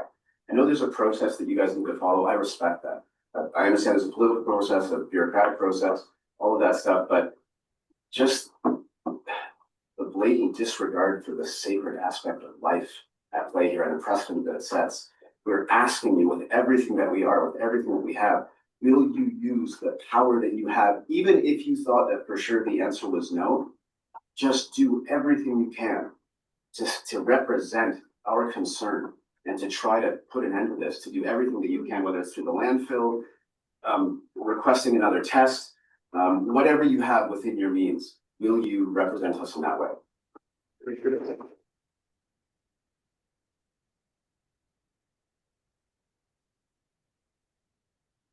Good question.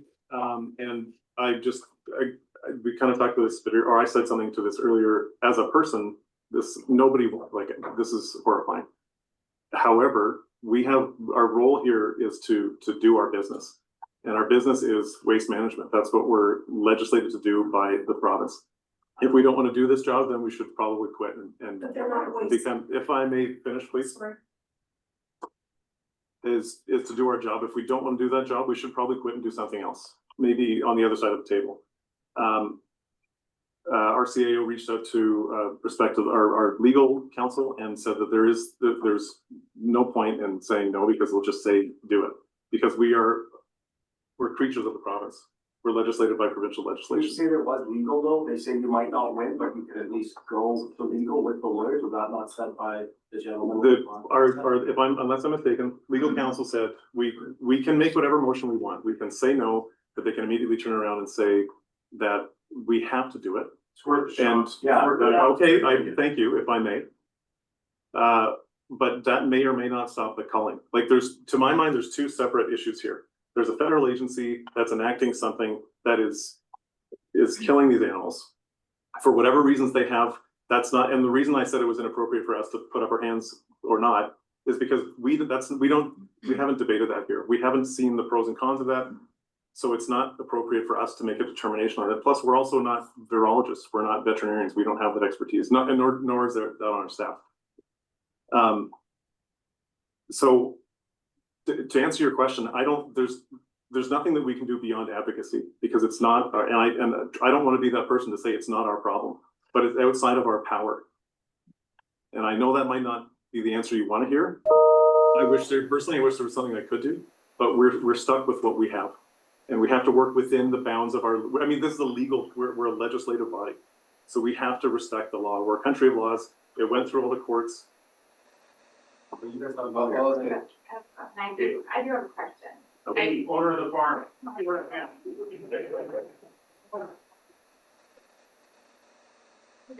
Just since time I woke up. And I had meetings all morning, and we just said we're going because I knew I needed to stand here in front of all of you from our farm today. And I do have a question. Chair, will you publicly retract the false claim that UOF, Universal Ostrich Farms, lost 2 court cases and correct the record at this board? Because the record matters, and moving forward with disposal based on misinformation without a legal mandate is not just reckless, it makes this board liable for voluntary participation. I urge you all to take a step back, verify the facts, and act in truth. Oh, sorry, it's been a journey. I'm here today to correct a serious falsehood that was entered into the public record of this board. It was stated that Universal Ostrich Farm has lost 2 court cases. That is not true. Let me absolutely be clear. Universal Ostrich Farm has not lost any legal case. What they did do, and what we did do, was file for and win a judicial review, granted by Justice Batista. That review was heard on April 15th and 16th in Vancouver, and the decision was released this week by federal court by Justice Zinn. But here's the part that matters to you. In paragraphs 7 and 8 of that ruling, Justice Zinn states that the court can only rule on decisions made by the CFIA before January 10th, 2025.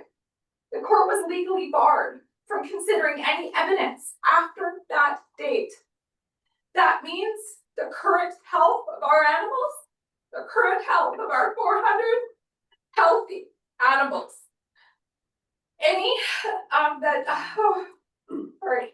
Any new test results, any recovery or scientific data, none of it could be considered. This ruling does not validate CFIA's current actions, only that what they did at that time was in the court's view reasonable based on what they knew then. So with respect, I ask you to please consider the now, because we are in a fight for these animals that hold way more value alive than they do dead. By accepting their dead carcasses into this landfill, you can set a precedence. Because we have a recovered flock, we can set a precedence with all of your power and all of your seats and everything that we stand for here today, and all the voice from across our country and the global attention that this is getting. We can set a precedence. Our animals are happy, they're healthy, they're laying eggs, they're beautiful, and we are being restricted the chance from retesting our animals to prove to you as the public that they are recovered. We are being threatened 6 months in jail and $250,000 fine to bring you that evidence. So where do we stop this? We stop it at Universal Ostrich Farms. We say no.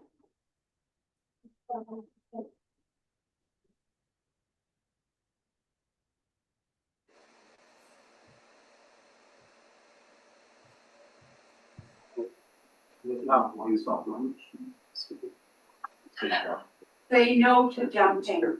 Let the community, the residents, the taxpayers decide whether you guys are gonna be a liability and pay fines. Because Mr. Papa was contacted a couple of days ago, and his concern was a legal liability to our residents and constituents in fighting and saying no. Now let's do a referendum vote with the community, and let's ask the people of this area, do we stand behind this family, this farm, and pay the legal fees if that's what is going to happen? Okay, so. We need to, as Canadians and Kootenay people, Yeah. show the world that we are better than the rest. Amen. Stand fall. So, Same. okay, may I have your name, please? My name is Kelly Malakov. Thank you very much. Thank you. So this is an extraordinary day. I can, that's obvious. I don't know, maybe you weren't in the room earlier a few minutes ago. Sorry, my tie's too tight.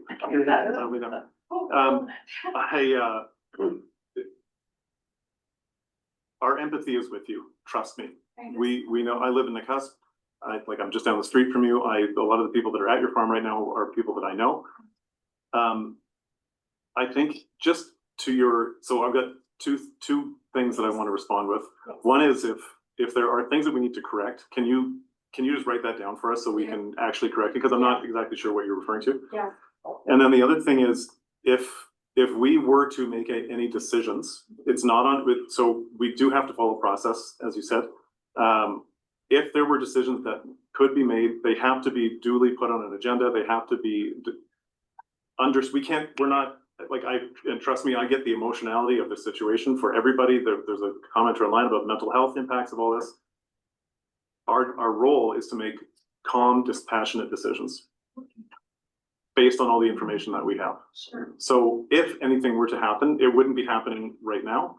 We would have to talk about it. We had a joint resource recovery committee yesterday, a West Resource Recovery, which is waste management, Monday and yesterday this week, where I believe I wasn't there, but I believe it was discussed. So anyway, I could go on, but let me just say that to answer your question, if there were a decision that would stop the material from going to the landfill, it wouldn't be right now. So yes. I'm sorry, that's the best I can give you for right now. And I can't speak for the board. I'm just the conduit through which. And for you all to take, because these are healthy animals, we're being denied the right to retest And we just, all of us are sitting here as human beings as much as we are sitting in these chairs here today. We have the powers that we do and the jobs that you say that you're trying to protect, but we all have a purpose in this world, and if we all stand together, we can create the most beautiful change.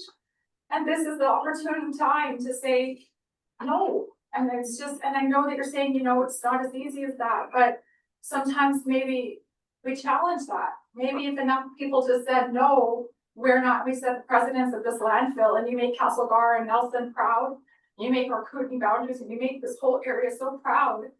Maybe, all the other landfills would just say no too, and we would actually get the scientific data that is being restricted, and it's killing off our farmers.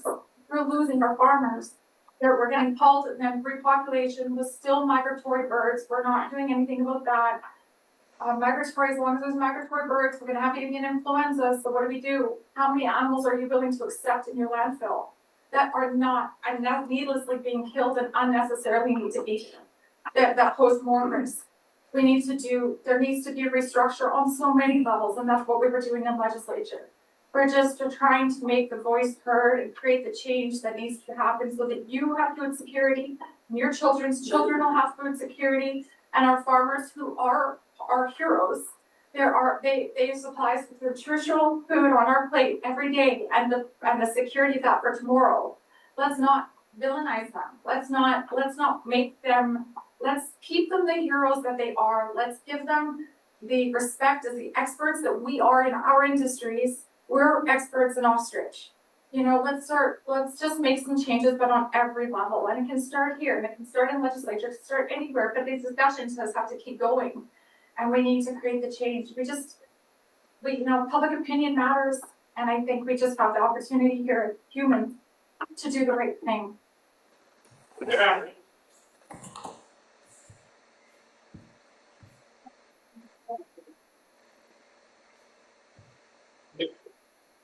So I'll just say, we have heard you, trust me. Thank you. We have each received, 600 emails in the past, in the last day even, let alone all the stuff before. Yeah. We have heard you, and we'll take that away. I appreciate And our hearts, trust me, as people, a human being to another human being, our hearts are with you.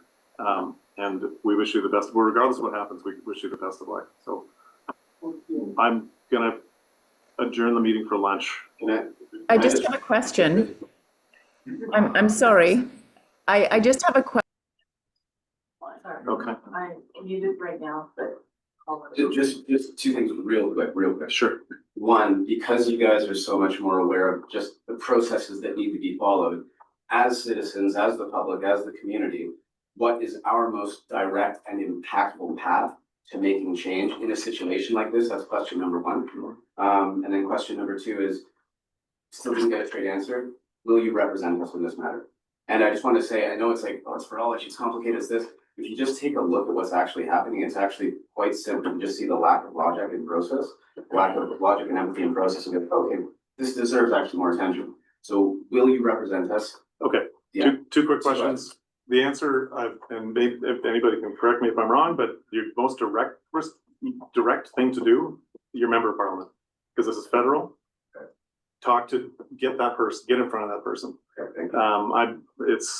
Who is it? It's Scott Anderson. If I could speak for. Scott Anderson. And let me just, okay, So Scott Anderson was at the farm yesterday and is fully representing us. Okay, And excellent. he's supporting. So. And then, so to just quickly to your second point, if we'll represent you.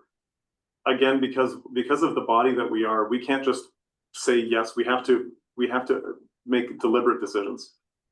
And it's not, I know that it seems like a simple, straightforward answer, but we have to look at all the sides and say, what do we actually want to do? So without a considered approach, and maybe we would all say yes, I don't know. But that's just not the way we function, is we have to have a measured approach to what we're doing. So that's not the thing. Tell them to go to hell too. All right. In all Okay, so- seriousness, thank you, Chair, very much for hearing us. I just want to say, people to people, do not underestimate your power as a human being. I know that it's a tricky situation, keeping your job, you've got mouths to feed, all that kind of stuff. You want to stay in good standing. I get all of that. But just remember, you're representing us. You can pass the buck to us. We'll back you up. It doesn't need to be like, hey, you're just representing us, the entire community, so don't underestimate your power. And just as far as the record is concerned, your children, your grandchildren, just say, hey, I at least said my piece. I at the very least did what was within my power to take a stand against this. Be the heroes. And you at least today say no to the landfill. At the very least. That's gotta be the Okay, minimum so, you could do. all right, we could go all day about this. I said we're gonna adjourn for now. If we are, I'm sorry, we've turned a lot of other people away, so we're just gonna call it. You're welcome to speak to us offline, to send things in writing. Yes, I understand that. This isn't just. I understand that, thank you. It's about- Okay, we're gonna adjourn. This kills natural herd community, So- community for people and animals and everything. You have to know that. Yeah. Okay, so we will be back at 1:30 for lunch. Does that work for everyone? Yeah. Sure.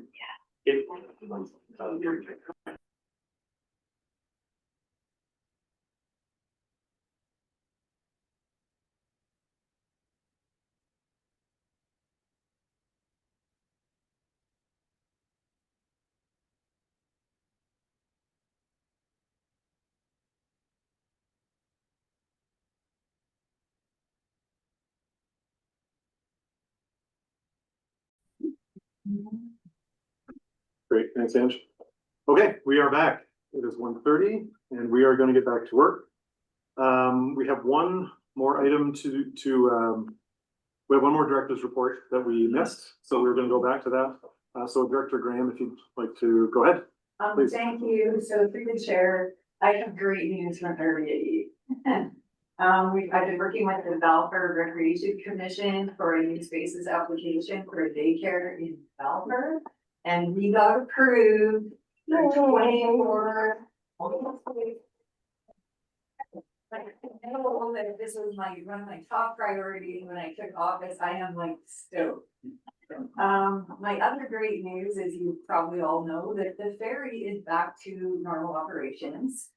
Sadly, we don't have a contract quite yet signed with the union, but we are in operations. And through the goodness of Columbia Basin Trust, there is currently an advertising campaign underway for locals to come back to the ferry, which Gary's aware of as well. So we're really grateful to Patrick for helping us with that, and it's the combination of the East Shore Chamber and Balfour Business and District Heritage Association. And they also, the Nelson Kootenay Lake Tourism is heading that up. And so that's great news. And the Nelson Kootenay Lake Tourism also has a grant in for Etsy and for more advertisement because our businesses have been hurt. So. And I just wanted to talk quickly about Tom's announcement that our area e-newsletter is now going to be e-and up.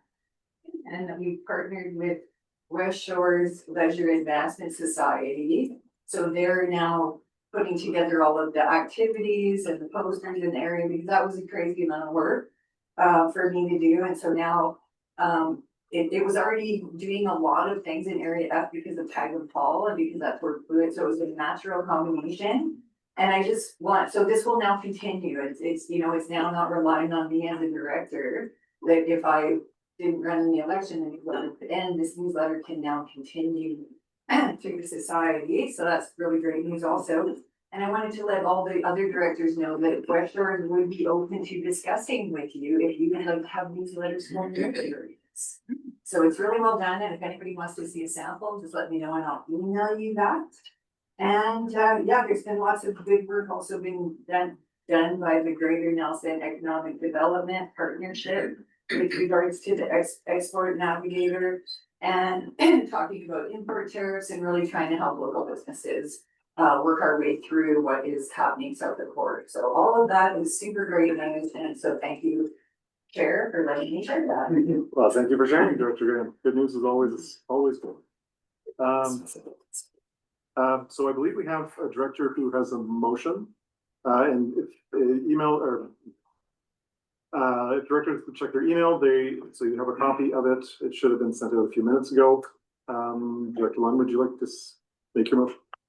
Sure. I would like to move that the RDCK board direct staff to withhold acceptance that any landfill ostrich carcasses originating from a farm in Edgewood, BC, plan to be culled and delivered by the Canadian Food Inspection Agency as a result of them being exposed to highly pathogenic avian influenza until the number of birds confirmed infected with HPAI and the number of classified as exposed based on testing performed after May 15th, 2025 is confirmed from the CFIA and or the Ministry of Agriculture and Food, and further, that the RDCK requests the CFIA provide this information directly to the public in a timely and transparent manner to support public understanding and trust. I'll second that. that, Chair. Second. Thank you. All right, duly, the motion is duly moved and seconded. Do we have any discussion?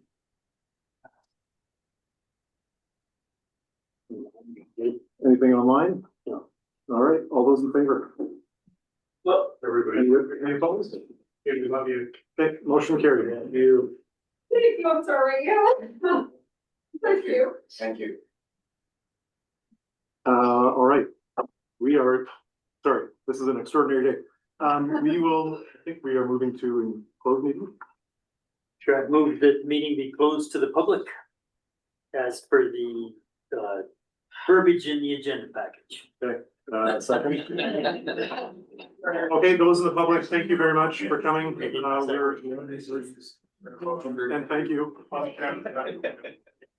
Thank you, and thank you. Thank you, thank you. Good luck. Oh my God. Good luck. Yeah. That's awesome. Thank you very much. Thank you so much. Thank you for listening. Yeah, cheers. Appreciate it. Keep up the good work.